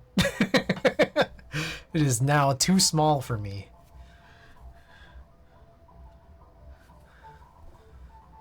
Last time I went to Death Guild was probably 1999 or 2000.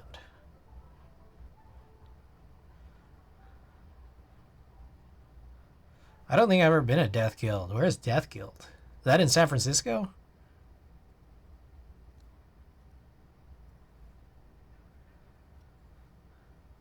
Does it still exist? I know Slims no longer exists. Slims, the what was his name? That one guy who used to run Slims. Yeah, Slims is closed. Fuck, that guy is like my mom's favorite singer. The guy who ran Slims, or the guy who opened up Slims. Slims, SF. Boz Scaggs, 1988, opened up Slims. It closed during the pandemic. But what I'd heard was that it was already on its way out. It wasn't just the pandemic that caused it, but the pandemic accelerated it, which is sad. But I think they just put like some other generic club there, but I don't think it really like has big touring acts. I imagine it's just like, you know, DJs, local-ish DJs. So my guess.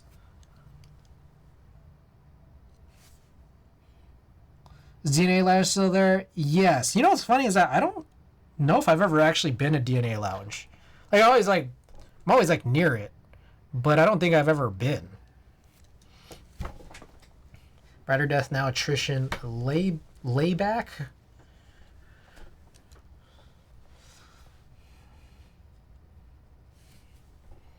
I think we've circled this already. All right, let me finish this stab. We'll close out and look at some Jacob Collier.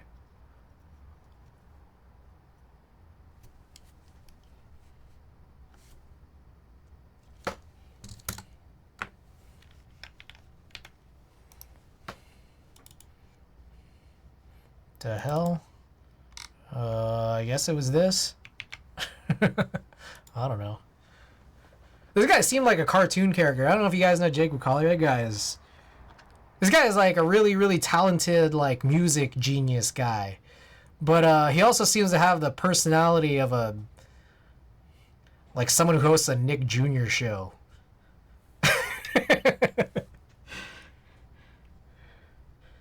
Yeah, exactly. Yeah. He has like Steve from Blue's Clues. Yeah. I haven't been in the city for a long time. I used to go to lots of shows at Slim's and only a couple at DNA Lounge. One of them was like only 20 people in the audience, which is interesting. He looks like a guy who talks to middle schools about bullying and yo-yos. No, this guy, I'm being totally serious. This guy is like literally a musical genius. He has a bunch of YouTube. I think he got famous off of social media, but also just from being extraordinarily talented.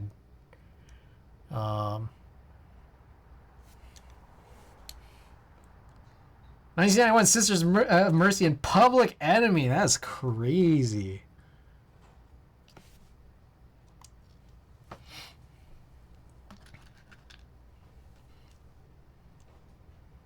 Damn, this guy. I think this was the first time I ever shot the Warfield. And I really like shooting the Warfield. Warfield's cool.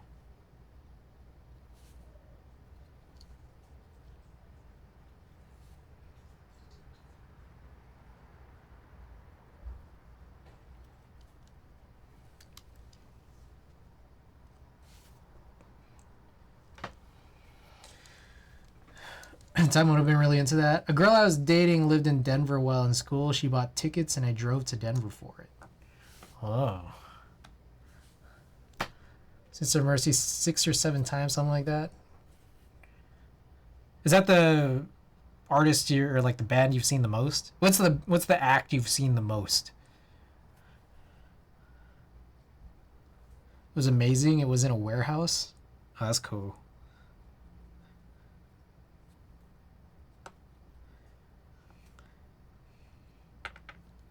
Yeah, that's a question for chat.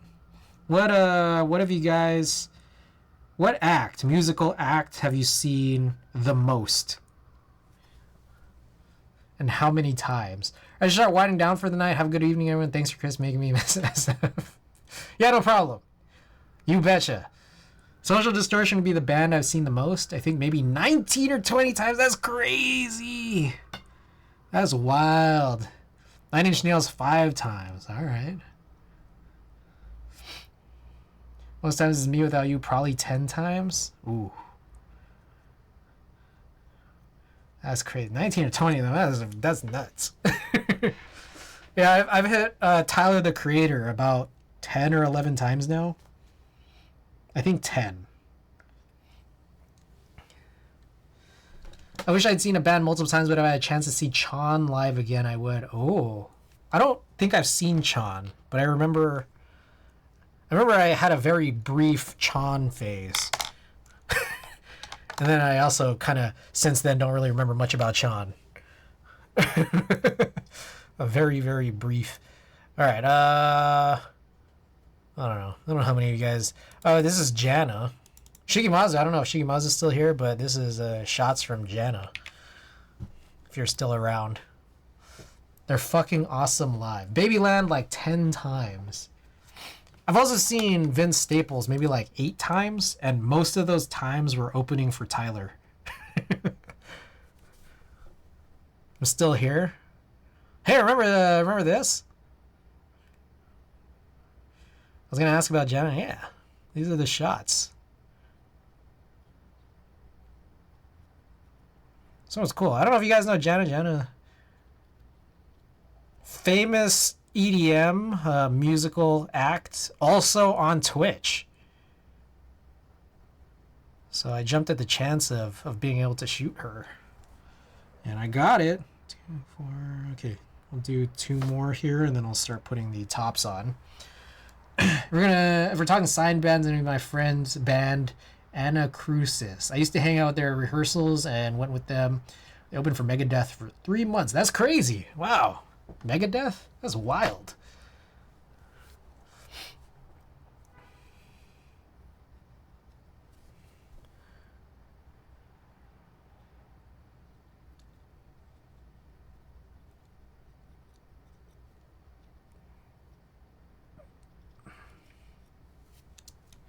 Then again, between the age of 17 and 25, I think I saw a different band every night. I figured I could sneak into over 21 clubs. I went to see everyone play. That's awesome.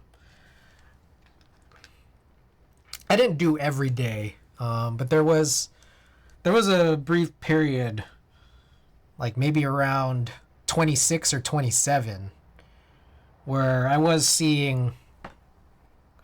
going out to shows maybe like 3 or 4 times a week.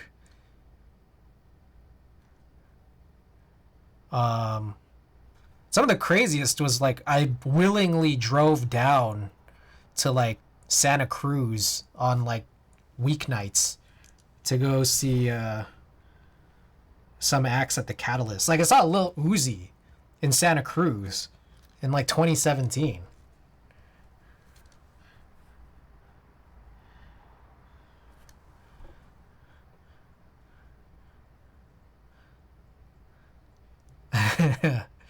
So that was fun, and it was cool. Like I think I really enjoyed that era of hip hop, like the 2016 to 2018 era of hip hop. It was fun. Like I wouldn't say that. How do I put this?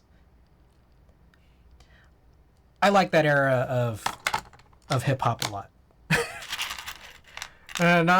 Not to say that they have the same kind of artistic merit as hip hop from other eras, but it's a different art, and I loved it, and I still love it a lot to this day.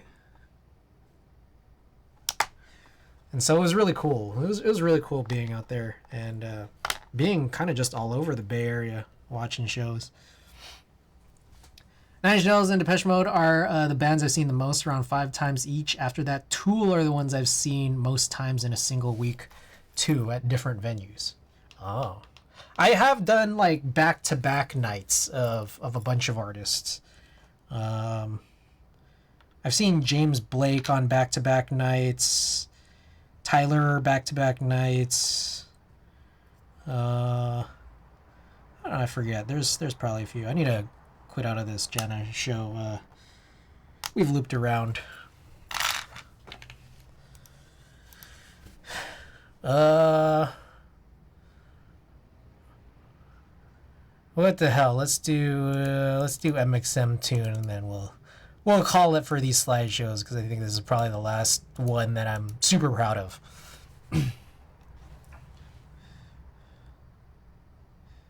I miss doing that. Dude, I went to see in 1 week Concrete Blonde in 3 cities. That's crazy. That's cool. That's super cool. St. Louis, Kansas City, and Chicago. That was a fucking fun week. My favorite era, hip hop era, is 1985 to 93.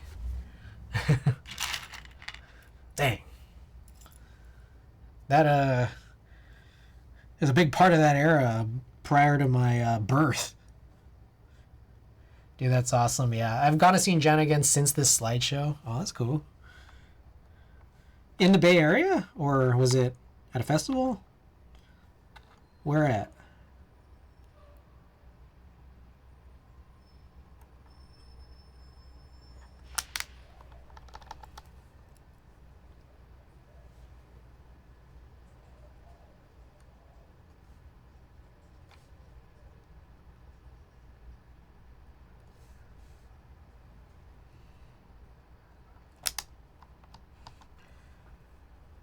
I'm born in the early 70s.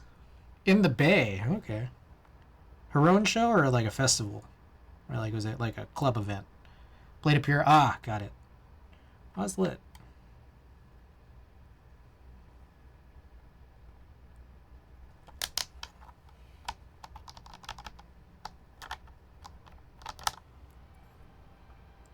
My grandbaby just turned 1. Ooh. That's cool.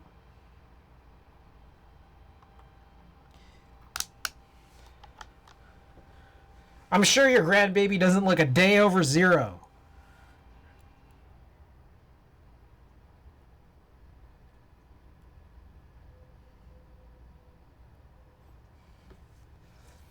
It was born a couple months before the 60s ended. Ah.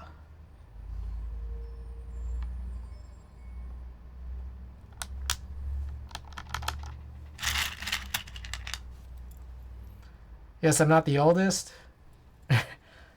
Now, favorite show ever. Ooh. That's a good one. Favorite show. That's hard. That's hard. That's a hard one, because I feel like there's ones where it's just like, is it the one that you've had the most fun at, or is it like, you know, the one that you might have thought was the most artful? I think there's definitely in my head some that were more like, I love the artistry behind what they've done, and then there are ones where it's just like, I just love the artist so much, so it's like I'm always just gonna say that this is great. And then there are ones where it's just like, oh, this was a lot of fun. So it's like there's different categories of like what my favorite could be. Favorite show ever, maybe Electronic Noise Festival over 3 days. For me, it's Faith No More with Living Color opening. I saw this show in a little 1,000 capacity venue. Whoa. Dang. Well, that's nice. That's cool.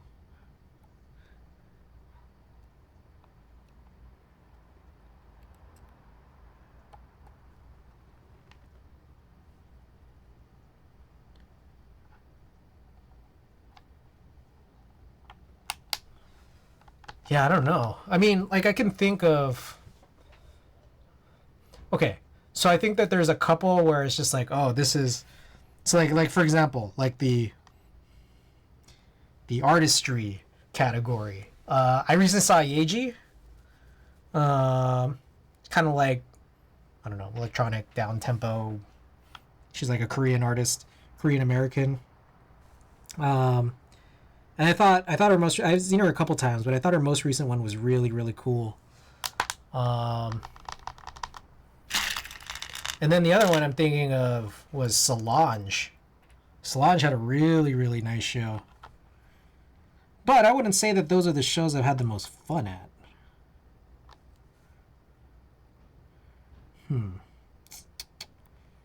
Oh, I'd have to look back and really think.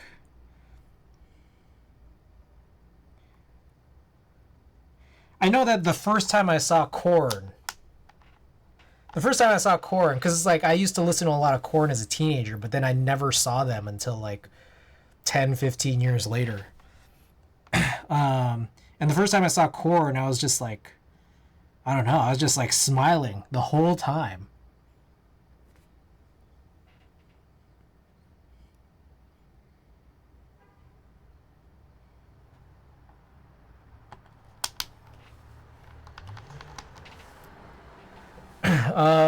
One of the craziest experiences. I saw Korn open for someone. Fuck if I can remember who though. Oh, I see. Okay, wait. Going back to another question from earlier, I see Nine Inch Nails on back-to-back nights. That's another one I couldn't remember.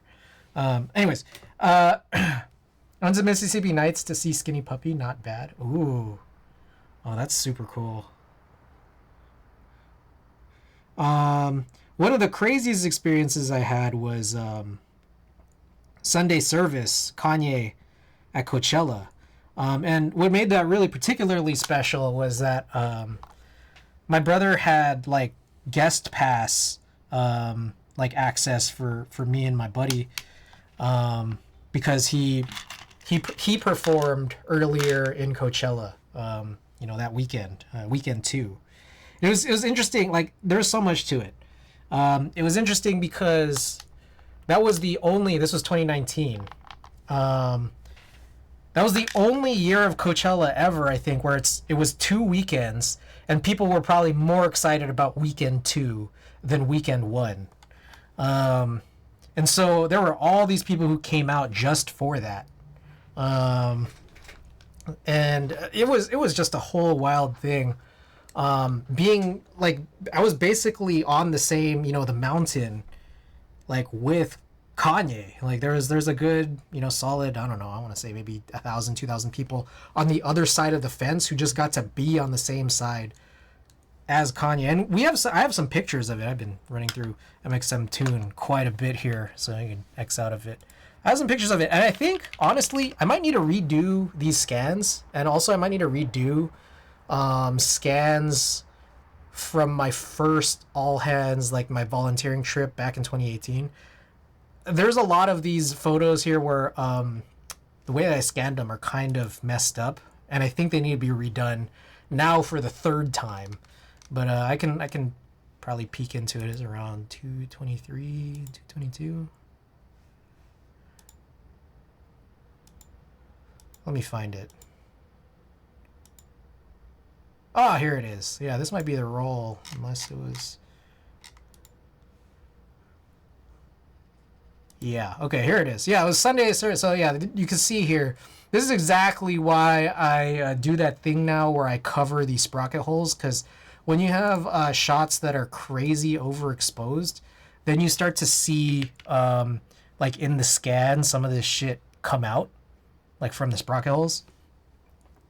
So yeah, this is a whole crazy thing, and I think I have that one specific shot where I got super crazy close to Kanye. I went up and got this photo of him. It's cool, but it's a weird thing now. Obviously, I feel like here's another guy who's lost a lot of good graces with people over the last year and a half. So it's hard to be proud of this, but I will say this was just such a crazy ass experience, and it's one that I'm not gonna forget. But I can't really say much or do much about this. It's like, yeah, I could probably like make a nice little Instagram reel out of this, but it's kind of weird. you know it's like, I get it, so we don't talk about this that much. you know Anyways,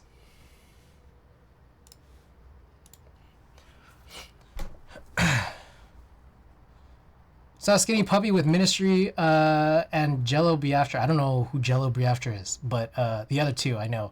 In San Francisco one night, Biafra. That was a great show. I love seeing the Descendants at Mississippi Nights. Oh shit, was there? Lard album? I don't recall. 87, I don't want to grow up tour. Shit happens though, I guess. MC 900 Foot Jesus. I'm trying to think of other crazy shows. I mean, most recently, I saw Lil Yachty at Outside Lands, and that was one of those shows where it was like a workout. And it's been a while since I've been to one of those. It was just like it's like not really moshing, more just crowd crushing. You know, some real Travis Scott at Astroworld vibes. But yeah, you know, I came out of that sweating, and it was like, you know, I mean, this is not atypical, but it was one that I just remember most recently. Right, that's your first concert. Ooh, my first concert ever. As far back as I can go, I think. Oh, it's hard. It's hard to sort of classify. When my brother was in college, he helped organize a festival. And I went there back-to-back years at the festival he was organizing. And the first year, I think the headliner was Lupe Fiasco. And I'm trying to think if that was the first concert I'd ever been to. It's like, what do you classify? What do you classify as a concert? The next year it was Mos Def, now Yasin Bey. Ralph was a singer for the. Oh, got it. But my first non-festival show that I can think of, I think was my senior year. That was Kanye, actually. Kanye, he had, I want to say it was NERD, and I think Lupe and Rihanna opening for him. And that was interesting for sure. Cause like I went with two friends, and one of them, like, we know, like, the two of us never really talked to him, but he like invited us to go, and we were just like, oh yeah, for sure. And it was cool.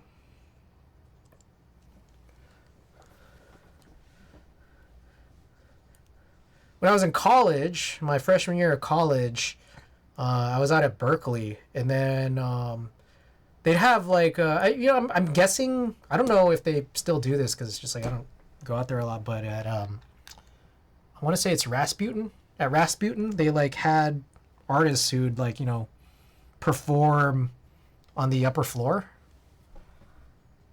And I remember, like, maybe one of my first weeks, I'd seen Murs from the Living Legends.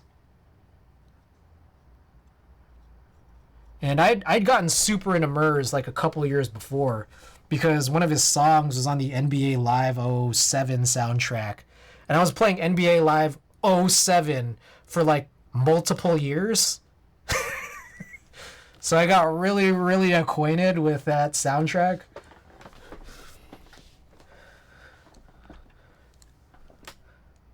We had LA. The song was LA. I'm laughing too much. I got a crash. As I remember St. Louis. Don't worry, I can't seem to forget it. I was friends with a lot of the bouncers and door folks at all the places of the landing. I tended to get in for free. Saw Miranda SX Garden at Wash U. All right. Hey, Kajata. I hope you have a good evening.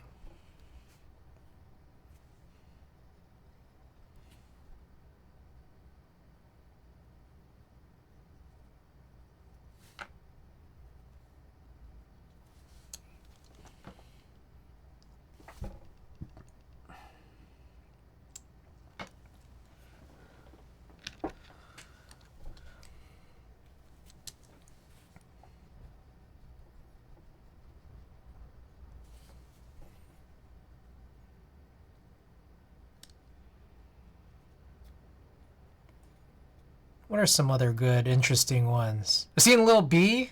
a few times. I remember the first time I saw Lil B was at, I think it was called Wine and Bow Ties. It was like a big night festival slash like warehouse party type event.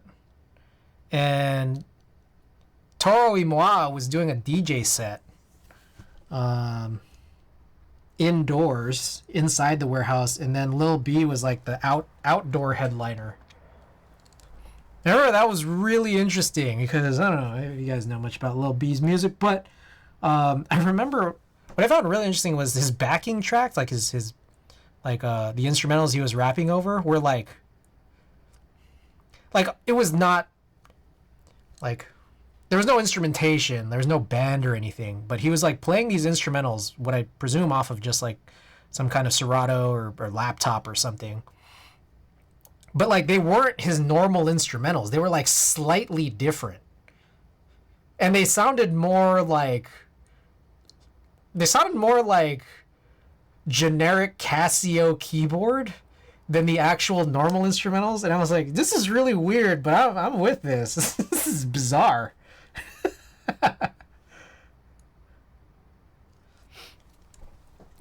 I just realized I didn't let you know on time when I received the care package from the last subathon, but just uploaded a pic to your Discord's general channel a few seconds ago. Thank you very much. Oh, glad to know it made it there. All right, appreciate it. I'll check it out in a little. I've been very slow at working all these switches here, but thank you for the update.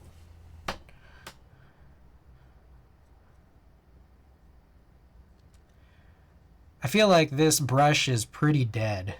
Generic Casio beats kind of go hard though. Well, it's like what was weird was that like they sounded like his instrumentals, but they weren't.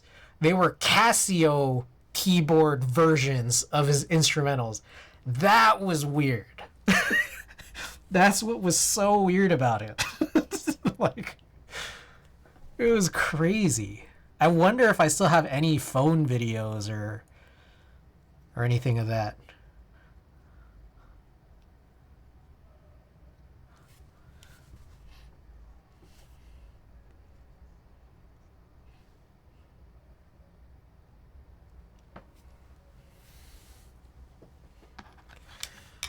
I Love McConan. I saw I Love McConan for free on Lower Sproul Plaza on the UC Berkeley campus. This was well after I graduated.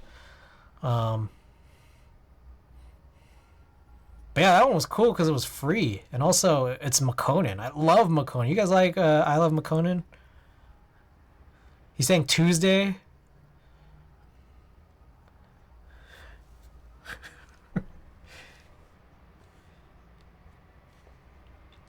I've seen Tool once. I think once. I'm not sure if I've seen them twice. Seen System of a Down a couple times. Still have not seen Rage Against the Machine though. Thinking about rock acts I've seen. I saw Deftones perform at Sick New World in Vegas this year.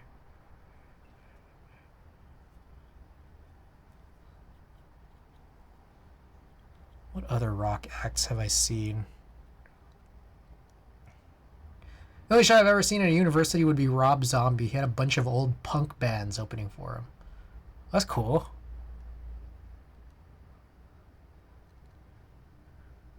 What else we got? Oh, I've seen At the Drive-In. What would you classify them as? Like post-hardcore? San Jose State? Like was it San Jose Civic?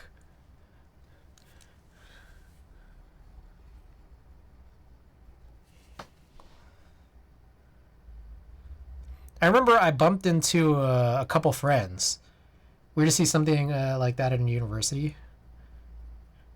I was literally just at San Jose Civic, if it was San Jose Civic. I saw Thundercat there. That was cool. But yeah, anyways, I bumped into a couple of these friends in the line on the way in to see At the Drive-In. They were a couple, like they're dating each other, and they seemed like super excited, and we were standing up at the front, and then as soon as At the Drive-In came on, everyone immediately got crazy compressed, and I think the one of the couple, she got really upset, and then she was like, "Hey, we have to go in the back." So I stayed up front for just maybe one or two songs. This was at the Warfield until like I kind of got pushed to the back of the pit, and I was like, "Okay, I think I'm gonna just stay here." Because yeah, these hardcore pits are definitely way more intense than like the hip hop pits I'm usually at. Like the hip hop pits, they can be somewhat intense, but nothing like that. Saw Mars Volta at Bill Graham on New Year's Eve like 15 years ago. They were on all kinds of drugs. Rage Against the Machine is one of my favorite bands that I've never seen live. Rage Against the Machine is really good live, but I stayed away from the front of the stage because those fans. Yeah. Oh, crazy. Yeah, I can imagine how wild that would be. You know what I'm really sad about never seeing live? Linkin Park. Oh, so sad. So sad. I feel like I just missed Linkin Park. Oh. Cause I feel like when I started going to see like live music was just like pretty much right around that time. You know that it all happened. What else? You know what else sucked was Mac Miller. I remember Mac Miller had just dropped Swimming. And that was the first time where I felt not ashamed to like Mac Miller's music. I felt like, you know, Mac Miller's definitely always had this particular type of crowd, you know, like frat boy kind of crowd. But when he released Swimming, I was like, holy shit, this is like good. It's like it's not guilty pleasure music anymore. And I really want to go see him. And then like just a couple weeks after, but before his tour was, you know, when that news came out. Very sad. I want to see this punk band called Dayglow Abortions. This skinhead had leather bands around his wrists and apparently razor blades embedded in them. When folks figured out what that D-bag was doing, the bouncers took him outside and almost beat him to death. Ah, the 80s. Oh, shit. That's crazy. What's the name of that one guy who, that one dude, that famous guy who just like, he would perform and then beat up his fans, and then like now everyone like pisses on his grave? Yeah, Gigi Allen. Oh shit. That's crazy. Mudhole Stompin' 88. There's that gag. I don't know if you guys watch Eric Andre at all. But like people ask like Eric Andre, like, who's your favorite comedian? He goes, Gigi Allen. But now I feel like Eric Andre is kind of, it's the theme for tonight. Eric Andre has kind of lost a lot of good graces with a lot of people based off of I don't know, some recent stuff. Amazing how fast I can figure out what you're gonna say and type in, you know. You know who I did see? Is he canceled? Well, yeah.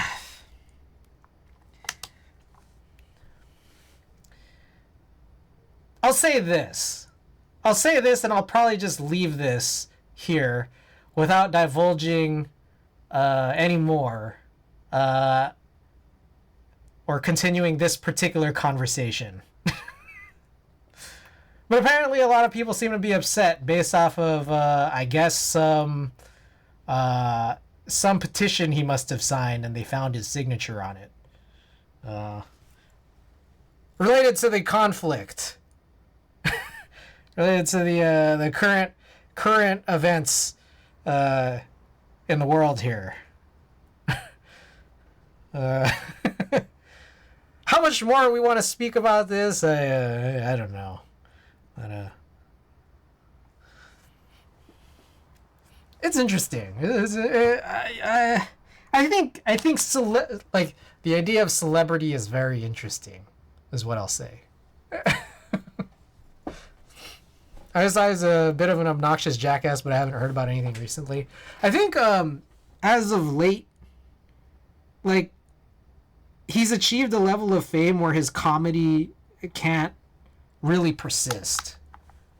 Like, the era in which I think his comedy was the most successful was when people knew about him less. Like, that was like kind of the pinnacle of his comedy, not just a hipster like, oh, I liked him before he was famous. Is that like, that's kind of what made his comedy work, was being not as famous as he is now. Someone please get Ja Rule so I can hear this. Yeah, exactly. Exactly.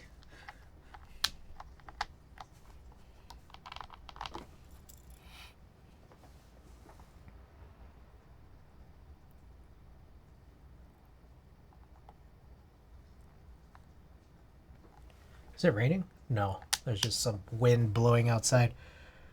I'm glad Andrew Dice Clay disappeared. Aren't we all?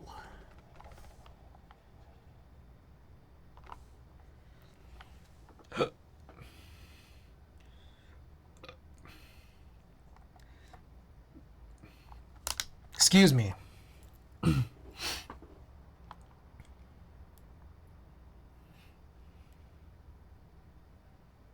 Oh yeah, I never finished this thought from earlier, but you know who I did get to see that I was really happy to? Was Lil Peep. I saw Lil Peep just a couple months before he passed. It was very sad, obviously, but I'm happy that I had the opportunity. Now, an interesting thing, I might have told this story before, was I was supposed to see him even 6 months before that, but he didn't show up to his own show. And apparently there was like some dots connected, because like a couple years later some article came out saying that like their manager would try to get Peep really fucked up before like some of his shows on tour so they could like collect insurance money. And it was just crazy because I remember that first night, it was December of like 2016. Like everyone was just kind of waiting for Lil Peep to come out. Like, I mean, there were some good names on that, on that billing. Like, there was Smoke Perp and Fat Nick, but everyone I think was there to see Lil Peep, and people were wondering, where the hell is Lil Peep? I remember there was a kid in front of me who like held up his phone or he typed out like, "Where's Peep?" really big and tried like flashing it. And then they finished the show. He never came out, and Fat Nick said, "Hey, for anyone upset about Lil Peep not being here, take it up with Lil Peep's manager." And then like that article came out, and they're feeding him drugs. And then 6 months later, I got to see him, and then 6 months after that, he passed away. But you know the sad thing? Okay, the sad thing about my experience was that when I did see him, May of 2017, I finished the show, and it was awesome, of course. I remember wanting to wait outside to like, just wait for him to come out so we could get pictures and stuff. The rabid fans who wanted to get pictures. I remember I was all about Lil Peep.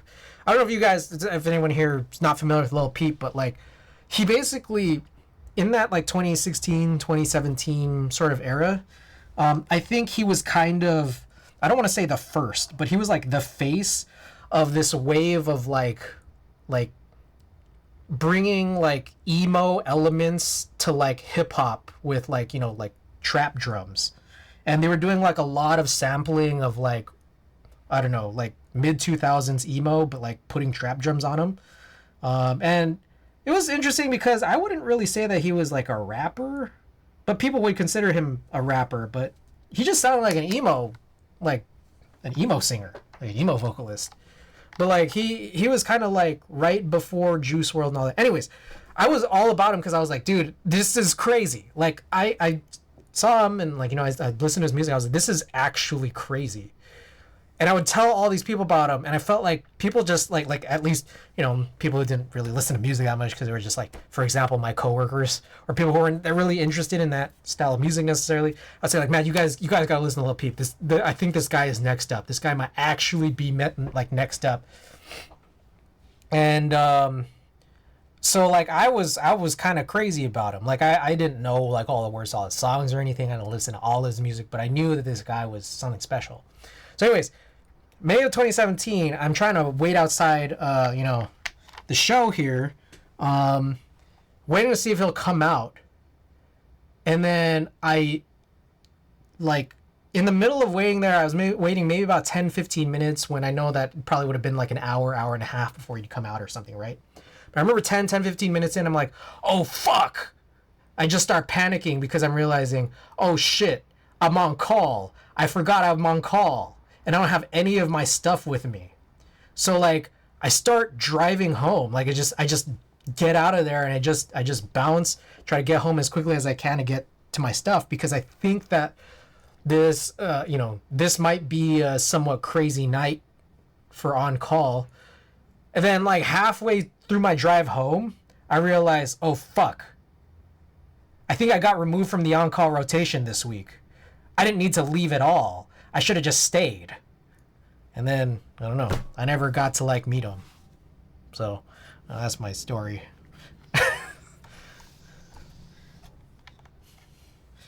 Anyways, we finished up here, finally.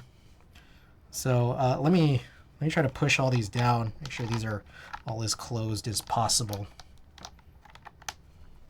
And also, I do need to readjust some of these film alignments. Some of these are pretty bad.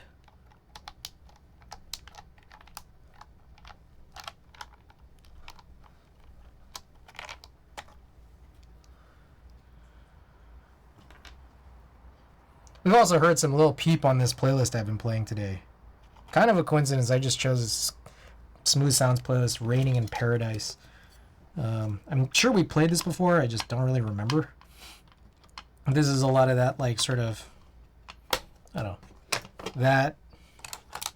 that direction of kind of music. And yeah, we had Lil Peep on here. All right, let me align these films, and then what I think I'm gonna do after is I don't know. I'm thinking of cracking open some new switches, but I kind of want to switch to something else. I kind of want to take a look at that fume extractor because my plan actually is to just try to glue the pieces together if I have a glue that would work.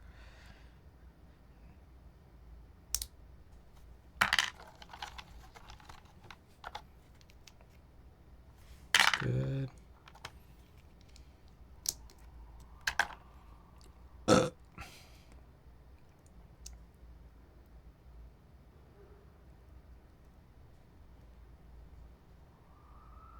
God damn it.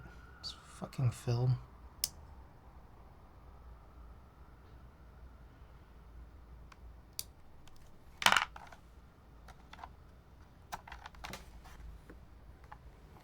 Alright, I need to put all of these, the ones that I know look really bad, all in one spot together.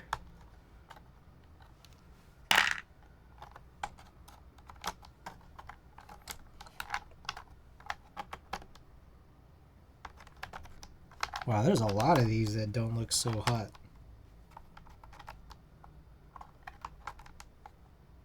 Maybe I'm being too picky.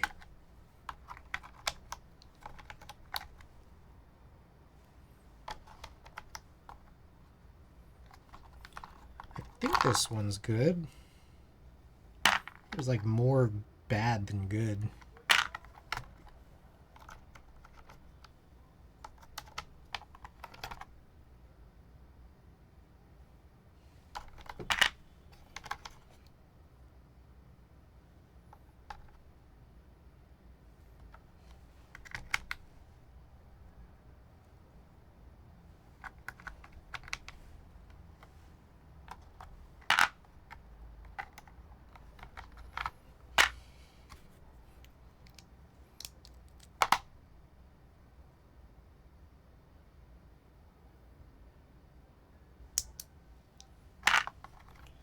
All right. Going through like half-ish of these. This half that's flipped in this direction. That's fine. I'm being too picky. That one too.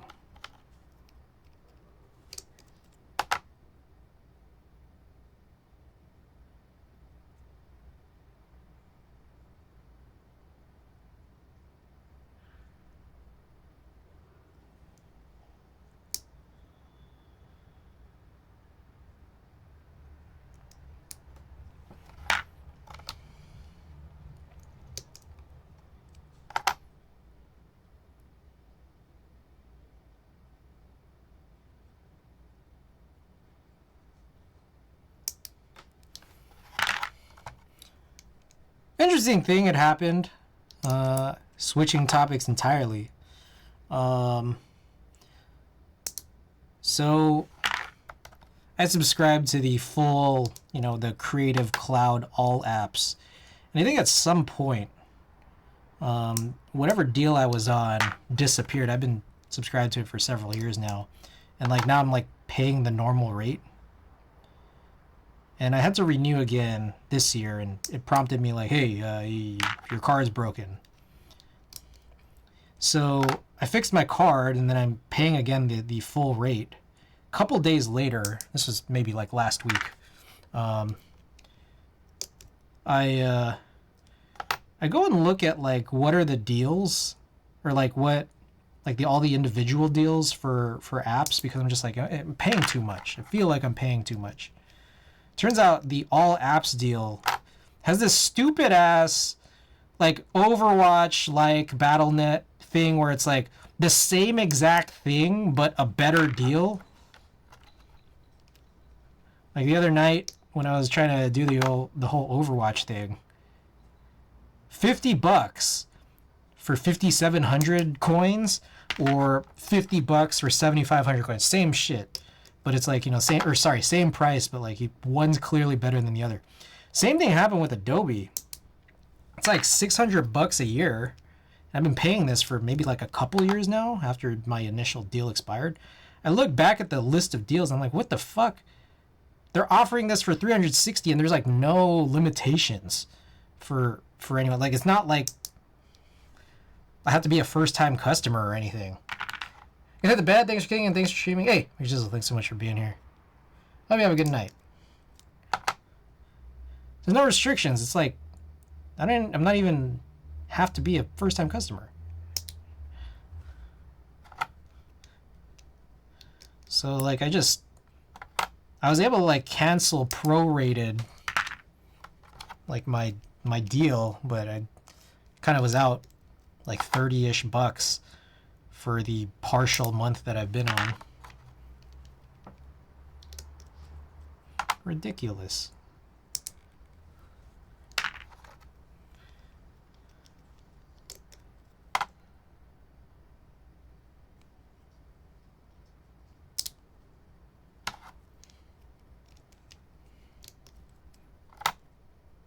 I had to call them and ask for that pricing back 10 years ago, student pricing.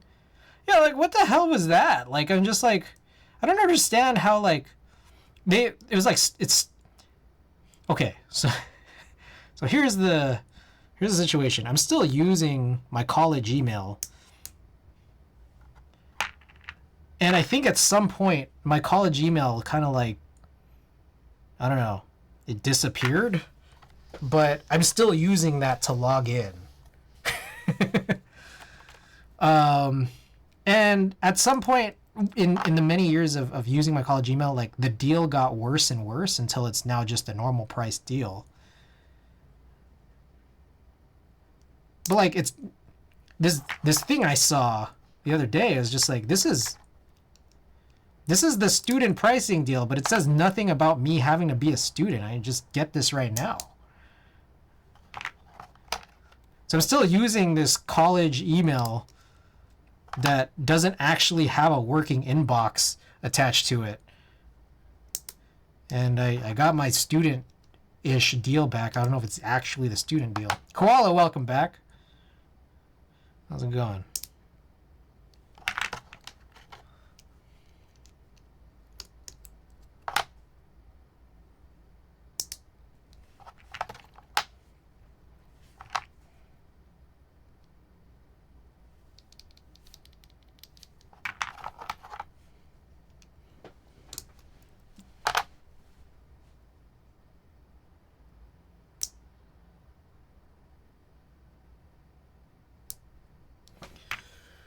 Not too bad. How's your night going? Oh, we chilling.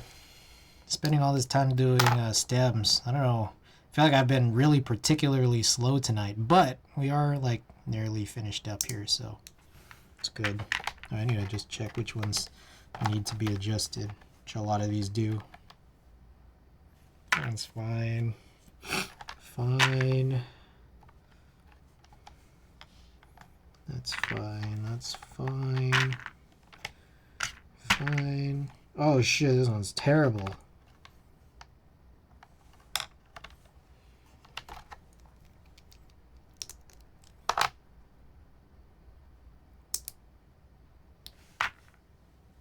There's one here that's really bad.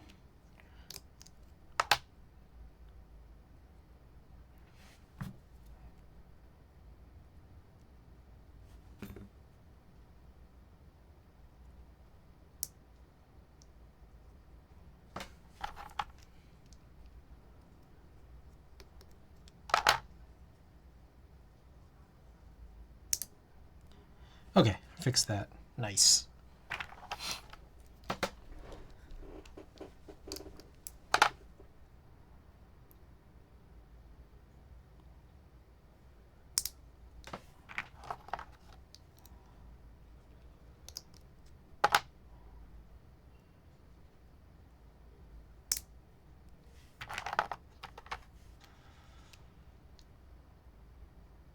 Oh fuck.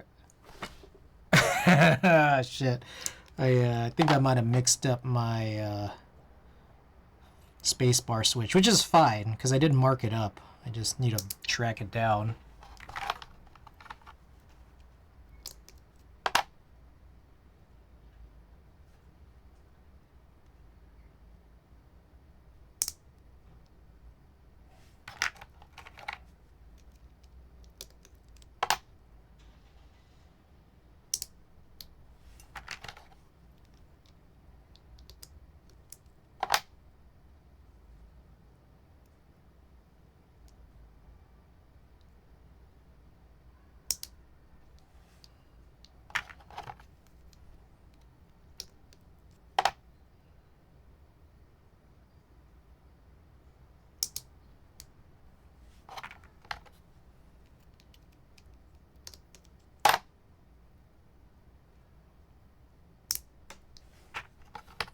Good night, sleep time for me, Bitter Seeds. Thanks so much for being here. Hope you have a good night.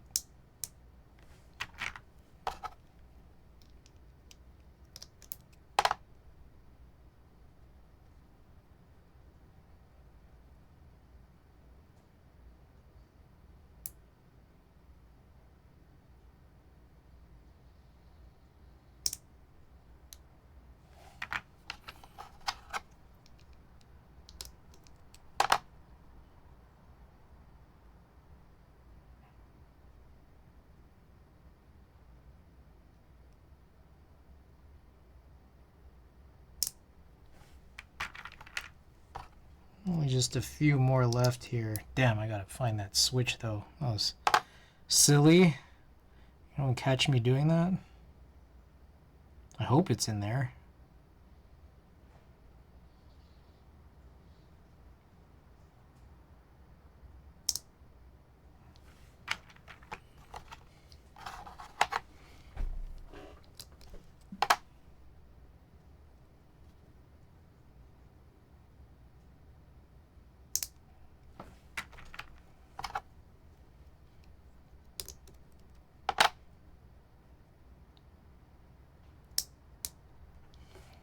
I'm watching Bob's Burgers. I just saw the season finale of the last season, like the previous season. It was a good one. What about Amelia Earhart?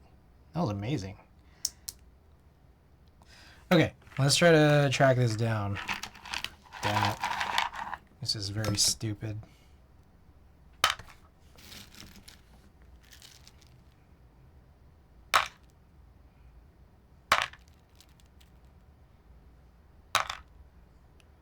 Five, 6, 7, 8, 9, 10, 11, 12, 13, 14. I guess I could the stem. Look at the stem more easily.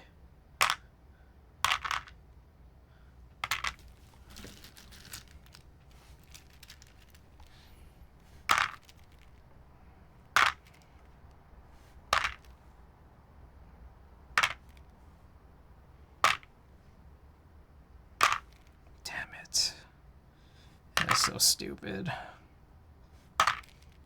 Why'd I do that?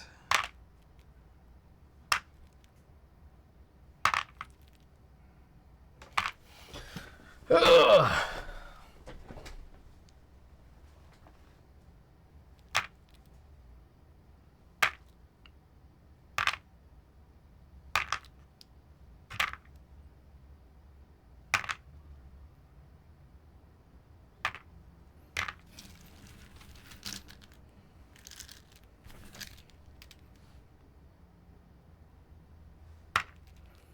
My God, where is it? This is so stupid. Why did I do this? It's so brainless.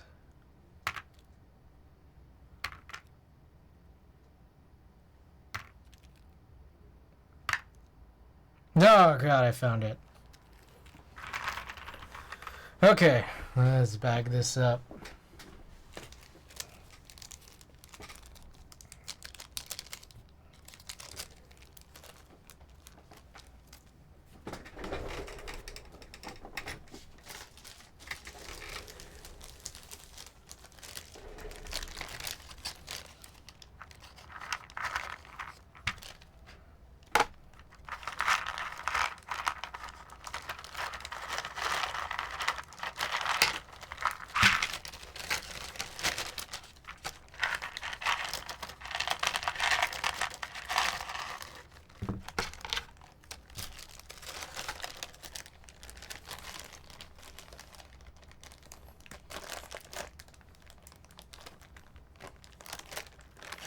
All right. Another set of tactiles done. Got Voyagers, got Lucaros. Linear wise, we got a couple. Nixies and Geon High Mood Transparents. We have Pinocchos, but I kind of want to save this again for CW60 whenever we get that easy made PCB back. Night. Okie doke. No, we're almost at 3 hours. I did not anticipate that taking that long. What the heck? Alright, so here's this guy. Remember this? Remember when we had this? Okay, so here's my thought. If we... So there's like... Okay, so there's this little... If you guys recall, there's this little O-ring here, and there's supposed to be like a nut, and I might have lost the nut. But even if I still had the nut, that's not to say that it would be doing anything really useful. Do not sleep. 321. Thank you for the follow.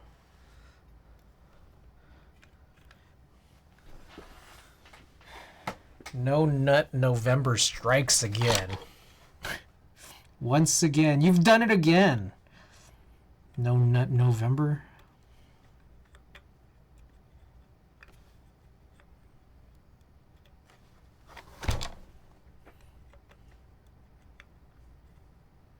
I feel like, I don't know if my feeds have just been maturing, but I feel like I see a lot less No Nut November content this year than in previous years. So either it's not as big now as it used to be, or my feed's gone away from that.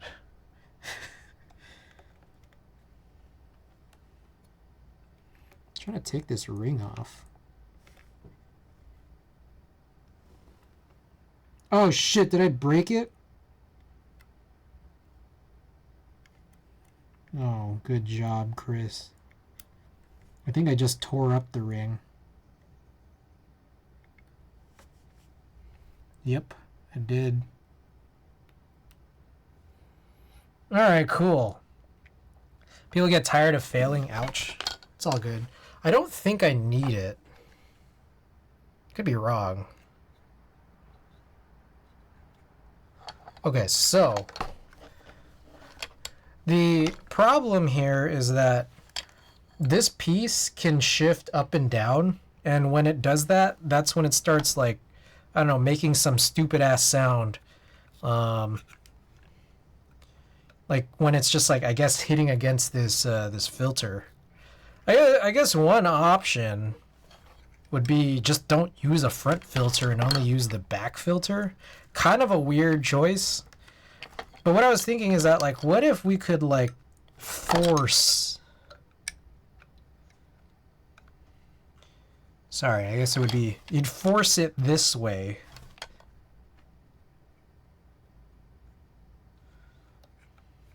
Somehow. I don't know how.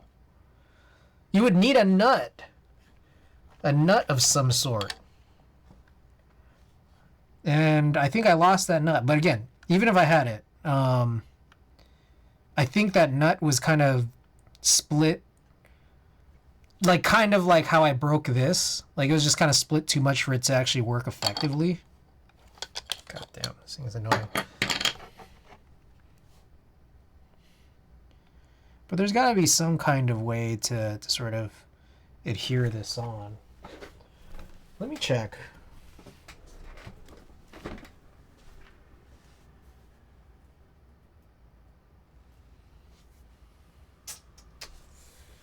I don't know. The answer is maybe it's nothing. Maybe there's no way. Unless I were to get an extra nut. Maybe I gotta ask. I could ask Edson what nut to use.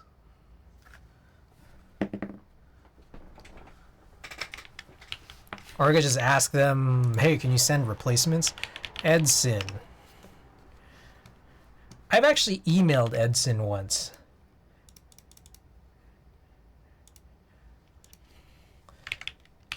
Sent Edson.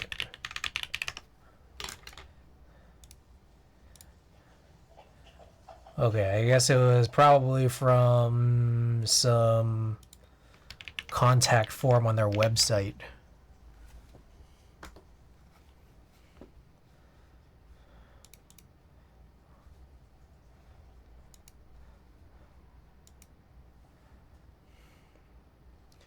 Okay, if it's FXF11, manual, fume extractor fan, instructions.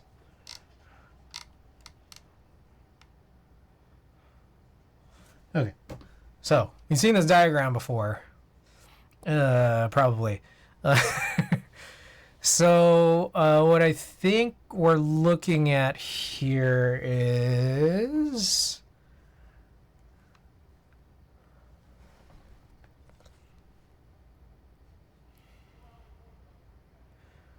I think we're looking at how 3 and 2 connect. 4 primary rotating filter. Yes. Is this for like a solder fume? Yes, that's exactly what this is. And I like this one a lot. There's like a double filter situation, and it's not really particularly loud, and I don't know, I just like how it's set up here. But anyways, we got some issues with it. Basically, there was a nut that kind of got stretched out. A nut that got stretched out. And then I also literally just broke this O-ring. So I think I gotta ask, like, hey, the O-ring that connects the cage to the fan motor and nut, do you have any extras? What is it? Can I buy them? So contact us. Oh, here we go. Hi, I have an FXF11 that started... I don't know if I should even explain this. I have FXF11 and was wondering if you had any extra nuts. It's nuts, right? They're called like those. Man, I don't want to look this up. Split nut. Do you guys know what I'm talking about? Split nut. Fuck, that's not what it's called. It's not a nut. It's like a washer. Split washer? Yeah, split washer. Sorry, I was saying nut and I mean washer. Split washers plus O-rings that connect the cage to the connect the fan motor to the cage from the back.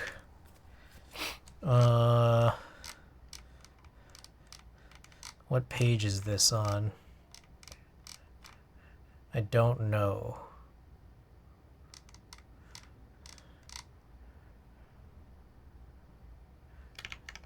I can't even attach like a screenshot or anything. And also apparently, I don't know. Well, is there...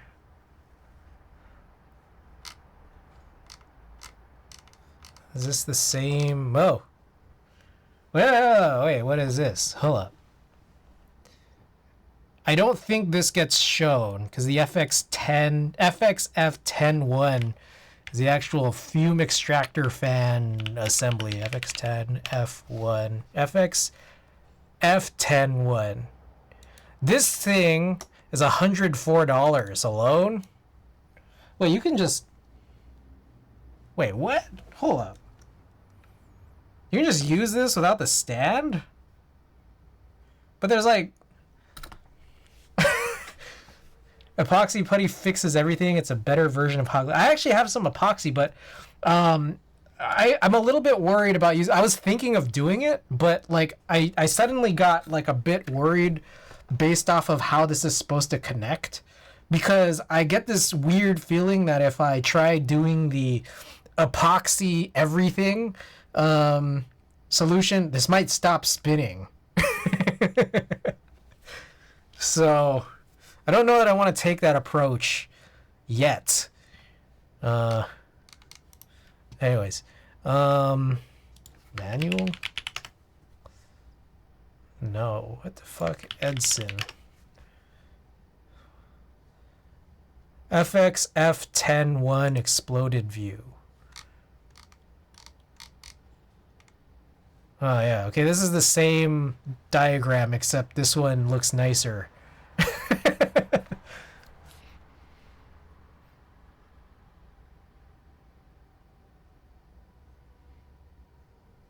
I'm trying to figure it out though, because I think there's a chance this is...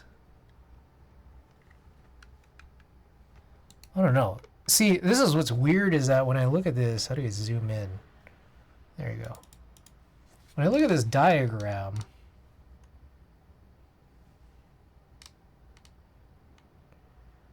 I'm really weirded out because this kind of looks like it, but not really. Hold on. Oh shit, that's because this is the FXF12. Fuck. That's dumb. What the fuck, dude?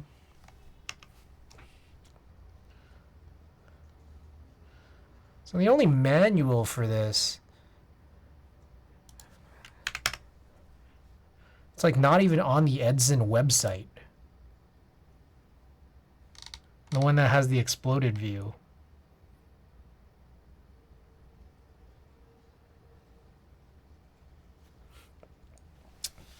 Oh god. You know, we've done this. We've had a whole stream on this before and then came up with nothing. This is kind of the silly... Oh, here it is. Okay, there's this exploded view, which is actually photos this time around. Fan cage back. Fan... Oh, interesting. So, there's not this at all. It's just on the motor. SR474. Edson. Manual.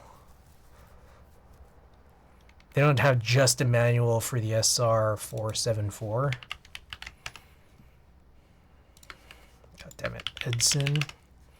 And I don't know if you could just... Oh, it looks like you can just buy it. It just looks like a fan. And this is cheaper than the 104. The problem is opening this. Like, I haven't been able to figure out how exactly to open this without destroying this entirely. What do you guys think? It's like there's this... How it's all connected together is like kind of bizarre. And I haven't been able to figure out how to actually get this open.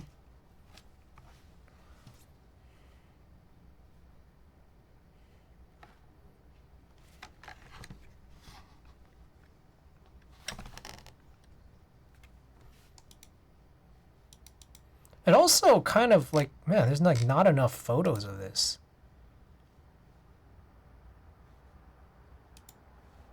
Because it's like, it doesn't really look like that. Unless you're looking at this from the rear?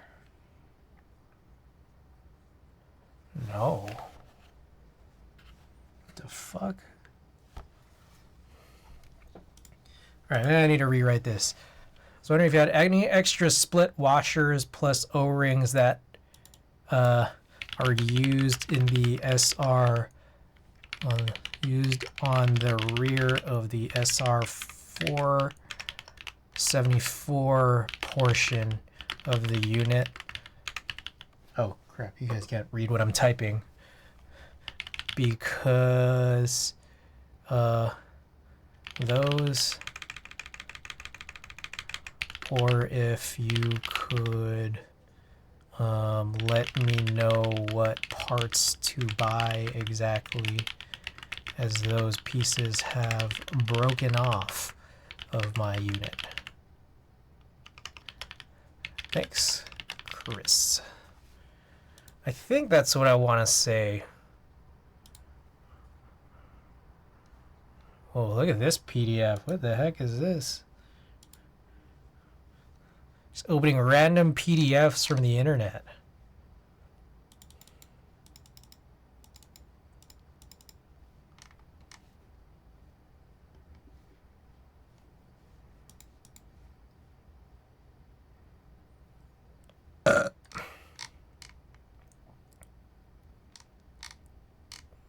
Yeah, let's just do this. I think I'm just gonna send this. Let me fill out my info here that I don't want you guys to see.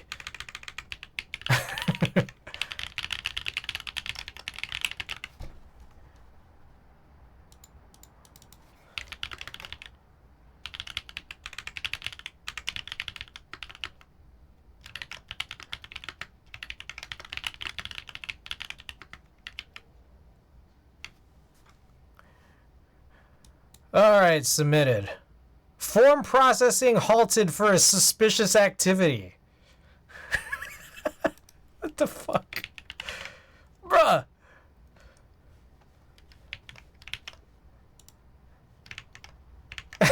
This is some bullshit.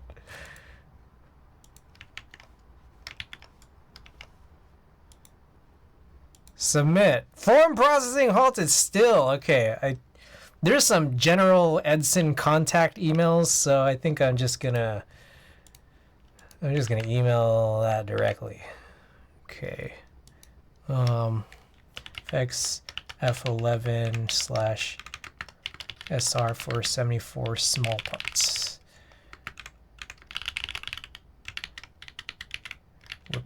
Replacement small parts. All right. info@edson.com. info@edson.com. Hi there.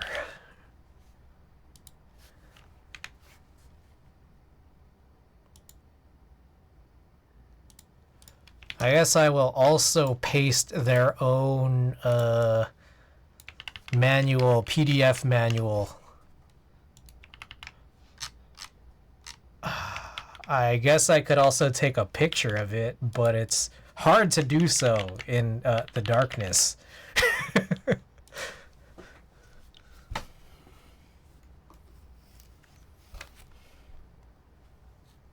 I guess maybe I could use this as like a screenshot. I think maybe if I just hold this in place, I can screen cap this and then draw a circle, a red circle on this area here, and maybe send that to them. So hopefully this is a long enough hold. This is at the 3 hour and 7 minute mark. So maybe I should write that down.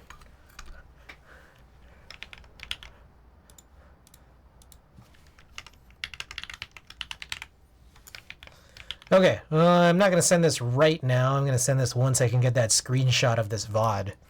Okay, so I guess we're done with this for now.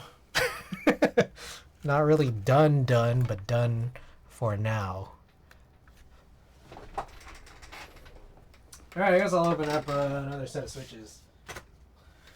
And then we'll probably call it for the night. It's about 1:30 a.m. We've pretty sufficiently finished most of the things we kind of wanted to take care of today. All right. Let's run a poll for potential switches we could run. I guess we could do linears or tactiles.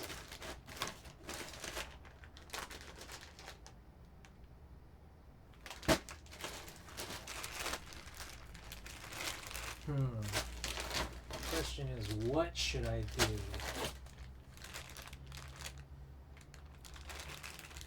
Man, I'm like really apprehensive about putting films now. Ben Volt does such nice work, I don't even want to ask the price. Wow! Wait, you're like the first person to like recognize it so instantly. Unless you like found it on my Instagram or something. Or on his Instagram. Yeah, I mean, you know what's interesting is I've had people complain about my tattoos. I guess people who might not be quite as familiar with tattoo in general, saying like, oh, that looks like it would have been easy to do. And, you know, I think it's like, I get why you say that.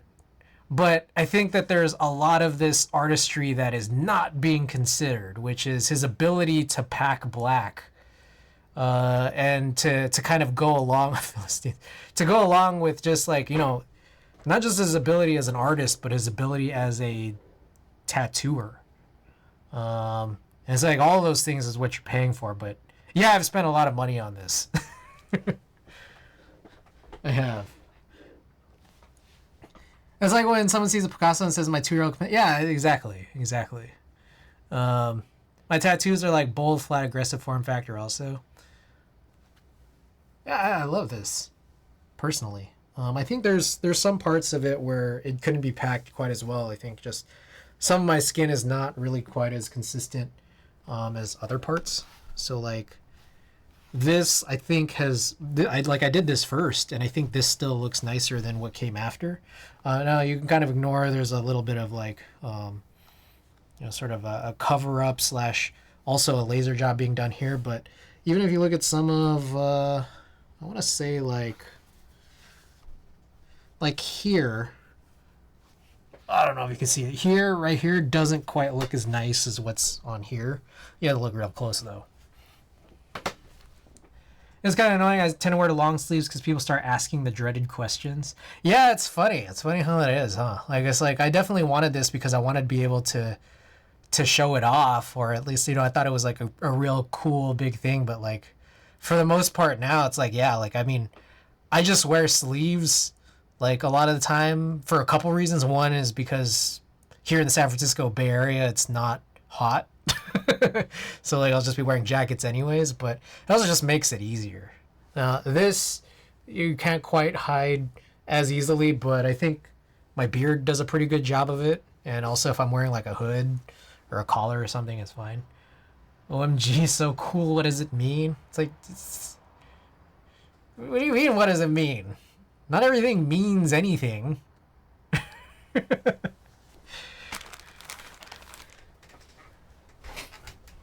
Not everything is everything, you know?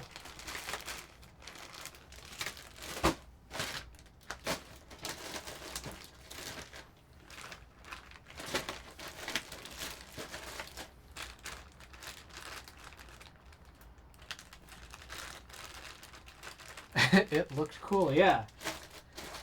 You know, it was really meaningful to me how cool I thought it looked. It was a reminder of how cool I think this artist's style is.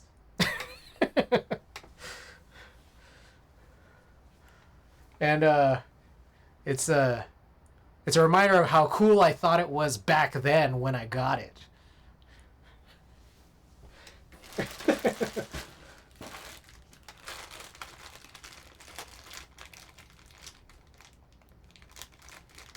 By the way, I'm still kind of trying to figure out what switches these are so I could run a poll for this. CK Hailu Azalea. Some of these I'm just like, I don't even know what these are. Some of these switches are... Oh, you got the Raptors. Yeah, you can play with those. Alright, so I'll do 3 linear options and then 2 tactile options. I just gotta figure out what they'll be. Alright, maybe this. You ever do raised keys, like sculpted or resin printed? I don't design anything. I just build keyboards for my collection. Personally. There's a lot of people who do. I just I just build. Alright, which switches to next? Chris, no design. I mean, I design plates in Illustrator, which is much to the chagrin of some people. Oh my goodness, what the hell? Thick Thack Thog with the big raid! Welcome! Wait, what the heck? Why are you raiding me? That doesn't make any sense. How's it going? What are you up to? Mr. Thakthok. Do you guys know that Thakthok is his last name? I don't know if you guys knew that. or Akthok. His first name is Thicth. You read about this Theka? Oh, nice. How is it? Was it great or was it spectacular? Alright. Zaku 2, Raptor, Speed, CK Haimu, Azalea. It was squeaky. Sounds like it was good then.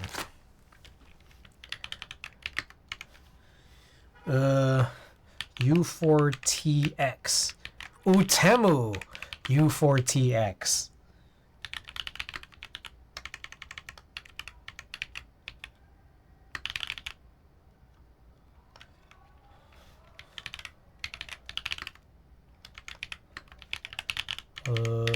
Linear.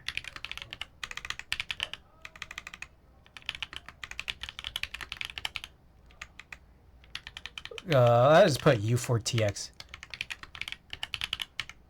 Got her on raw linear. Okay. Let's put like a 3-minute poll. All right. Get your votes in. Zezio, welcome back. Good to see you. All right. Yeah, get your votes in. Let me know what you guys want to see me crack open next. That's literally what I'm going to do for the rest of the stream is just crack open these switches. I'm gonna get marbles open in the meantime.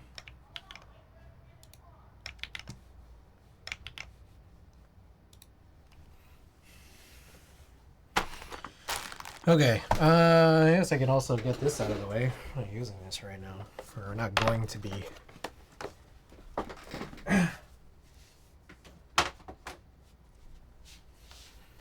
Oh, there was no marbles update today. That's chill. You got a raid and run apparently has guests over. Ah, okay, that explains it. That's why he raided me. Me of all people. I should be raiding him.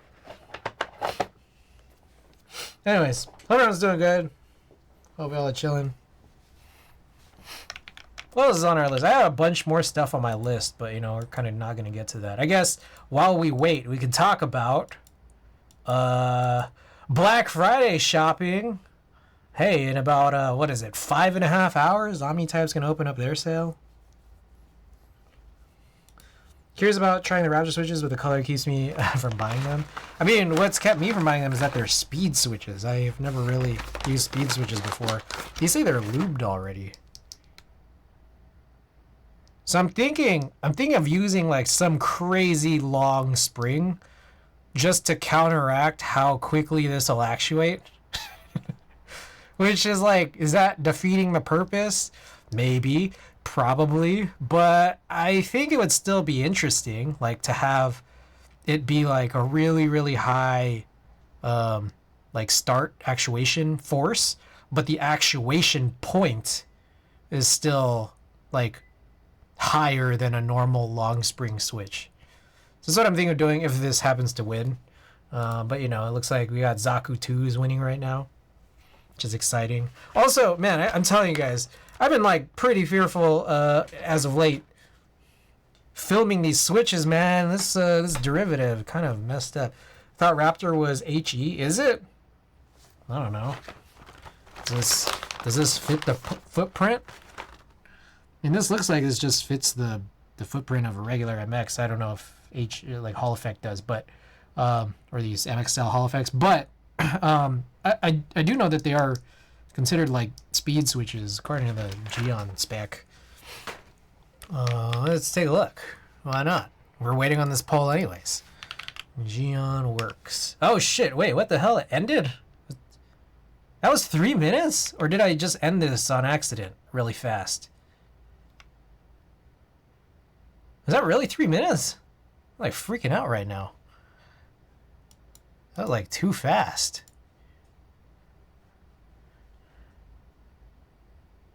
MX. Oh, I see. There was a version that's Hall Effect. Ah, I see. What does the Hall Effect bottom look like? Was it made for Zaku 2 still Texy? I would imagine so. Okay, so there is a Hall Effect compatible version. Does it look different? Or is the internals different?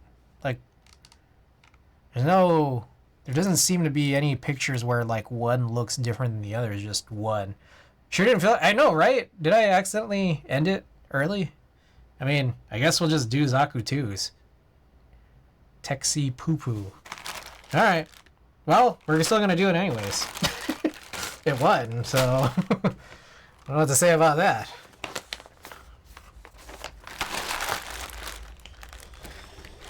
All right. Here's on that side. All right.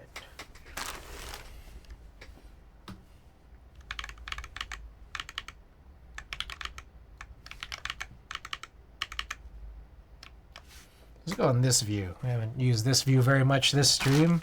All right.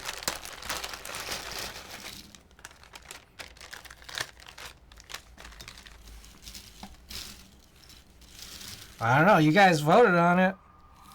I'm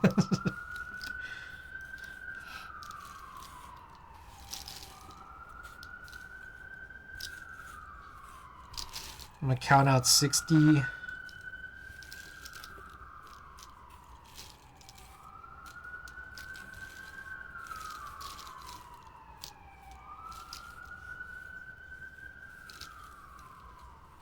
Okay, that should be it.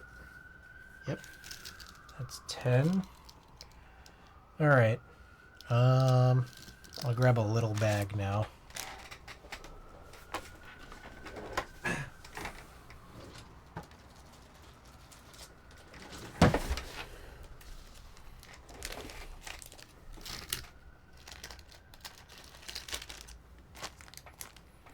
Okay. I'll open these up and then we'll run our sticker giveaway.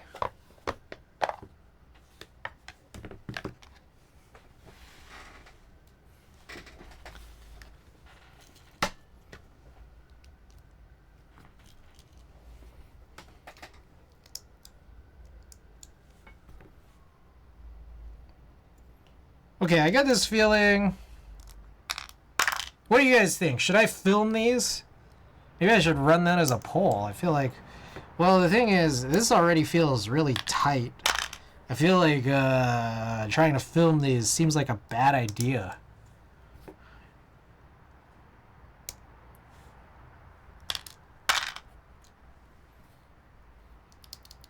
I might not film these.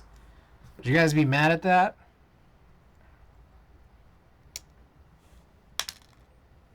I guess I could just try filming one right now.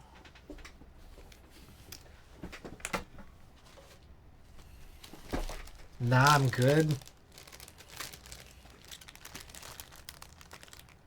Alright, I got a black film right here.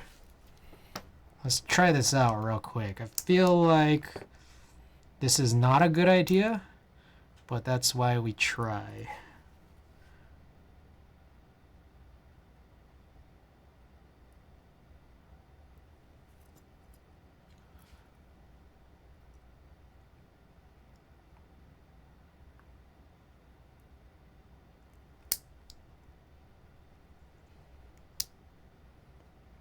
So you can film it.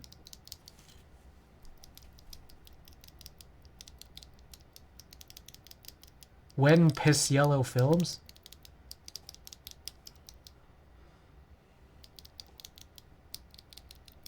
Honestly, I'm not going to film it.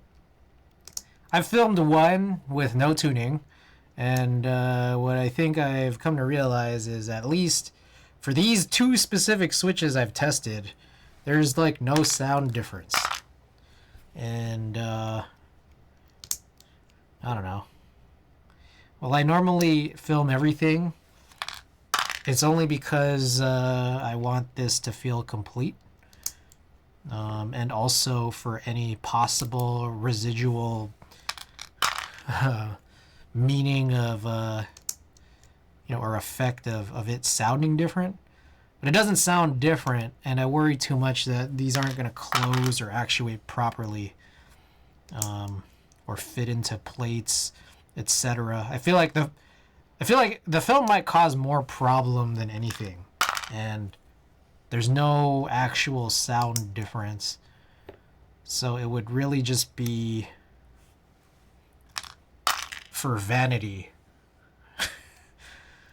It's just vanity would be the only reason I would film this.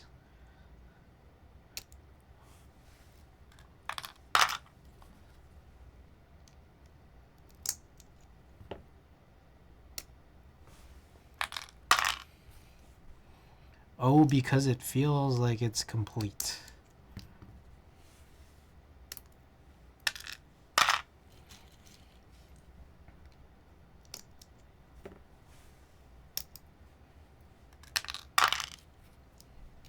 Alright, so I'm not gonna lie, you know those switches where you can like mix and match everything?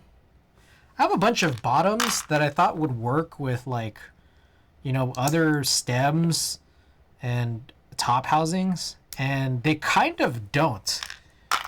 So there's a part of me thinking, like, on one hand, should I just like complete the switches and just like get the stems and the tops? Or should I just give away the bottoms? I don't know that I'm like super interested in actually proceeding, because the whole point was I thought I just was getting bottoms I could use to replace other stuff.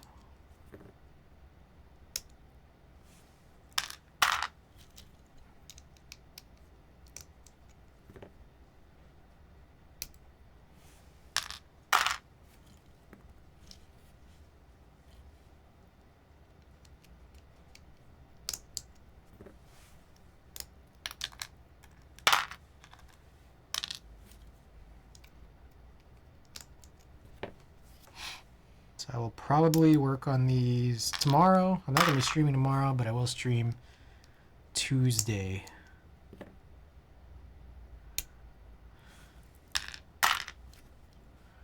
We'll go tomorrow. Tomorrow I'm getting a haircut, and then I have to get some groceries.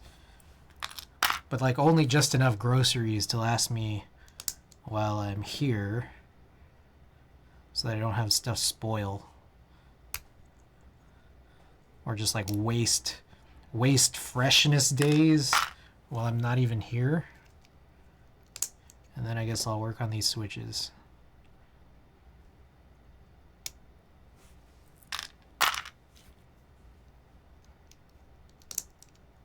And I don't know, maybe I'll play Overwatch. I don't know. I don't know how this works.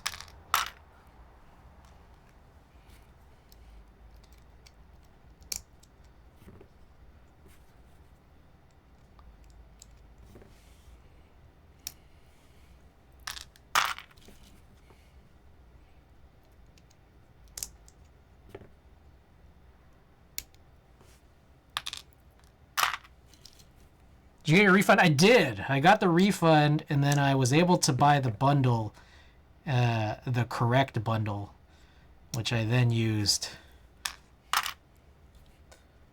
to buy Lee Seraphim. Lee Seraphim, the video game. I don't know if you guys knew this, but the whole reason they developed Overwatch was so that they could have a game that Lee Seraphim would be in. Do you guys know that?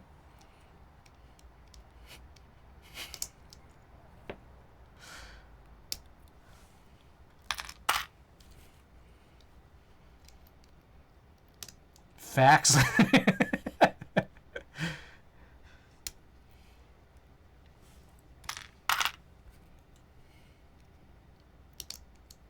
It's kind of like how, oh shit. Put this wrong thing. Melons are made from Melona. Do you guys know that?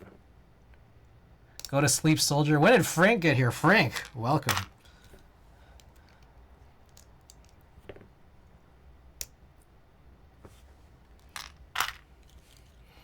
I'm always around sheepy. Melona.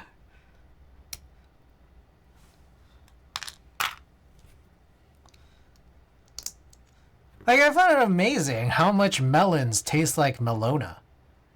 It's crazy. They really just taste like non-frozen melon bars. Stuff.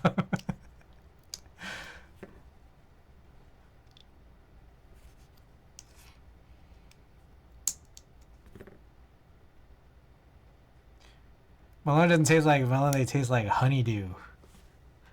Yeah, honeydew is a melon. But what I'm saying is that honeydew specifically is made from Melona. Anyone else start their weeks on Wednesday? They count them from Wednesday to Tuesday. Any other week truthers here?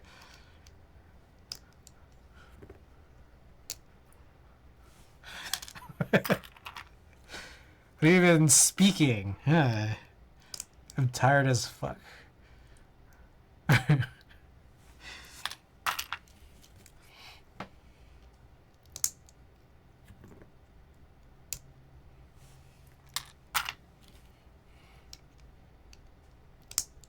This is a little peep.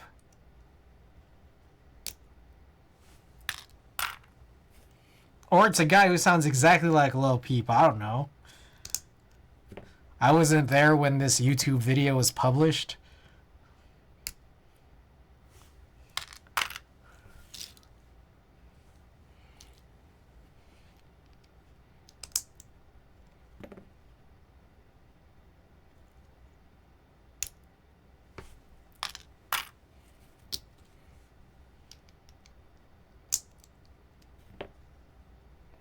Oh my god, these are really tight. Some of these, or maybe my fingers are just getting tired.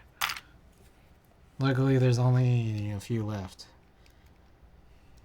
10 left. You know that bean bags are boneless sofas?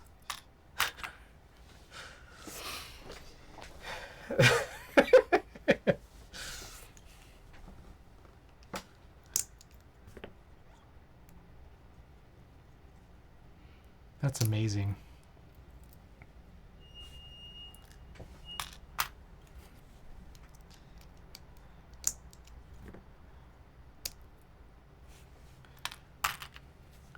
You know, for every boneless wing out there, there's wingless bones. The artificial flavor was developed in the 50s from the now nearly extinct Gross Michael banana breed. Most common one today is Cavendish, which is bland in comparison. Stop, Chris, please.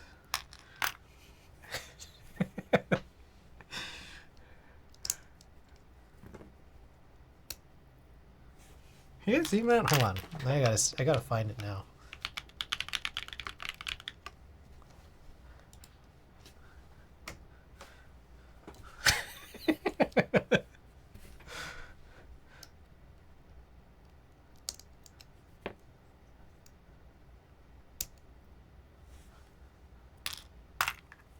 I'm trying to go to Buffalo Wild Wings. Got this hot new item.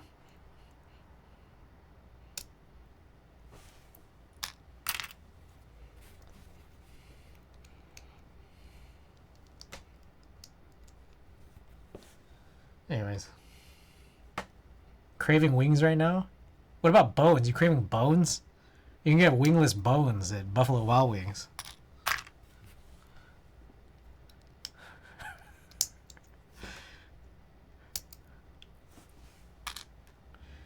Alright. We're done. Hey, you guys want to do some stickers? I got a sticker giveaway.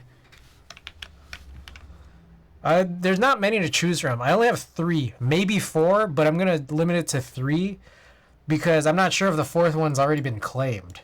I have to look back at my materials here. So, I'm just going to keep it to these 3. Alright.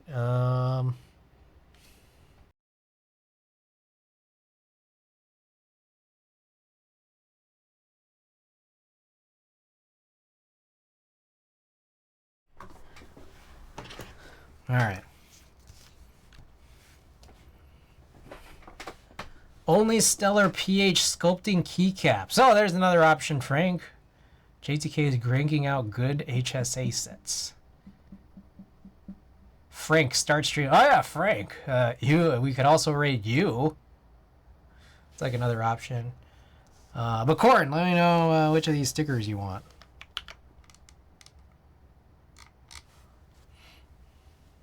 Take the Fooly Cooly A. Alright. And then there were 2. Only stellar pH. Alright, let's do this. Okay, here's a bunch of commands. Discord, Warugaki. Here is my raid message, whether you're subbed or not. Let me get the only stellar pH open. Alright, no ads. That's lit. Okay. Yeah, I'll be back on Tuesday with the OC62 build. So, yeah. Alright. See you guys then. Good night.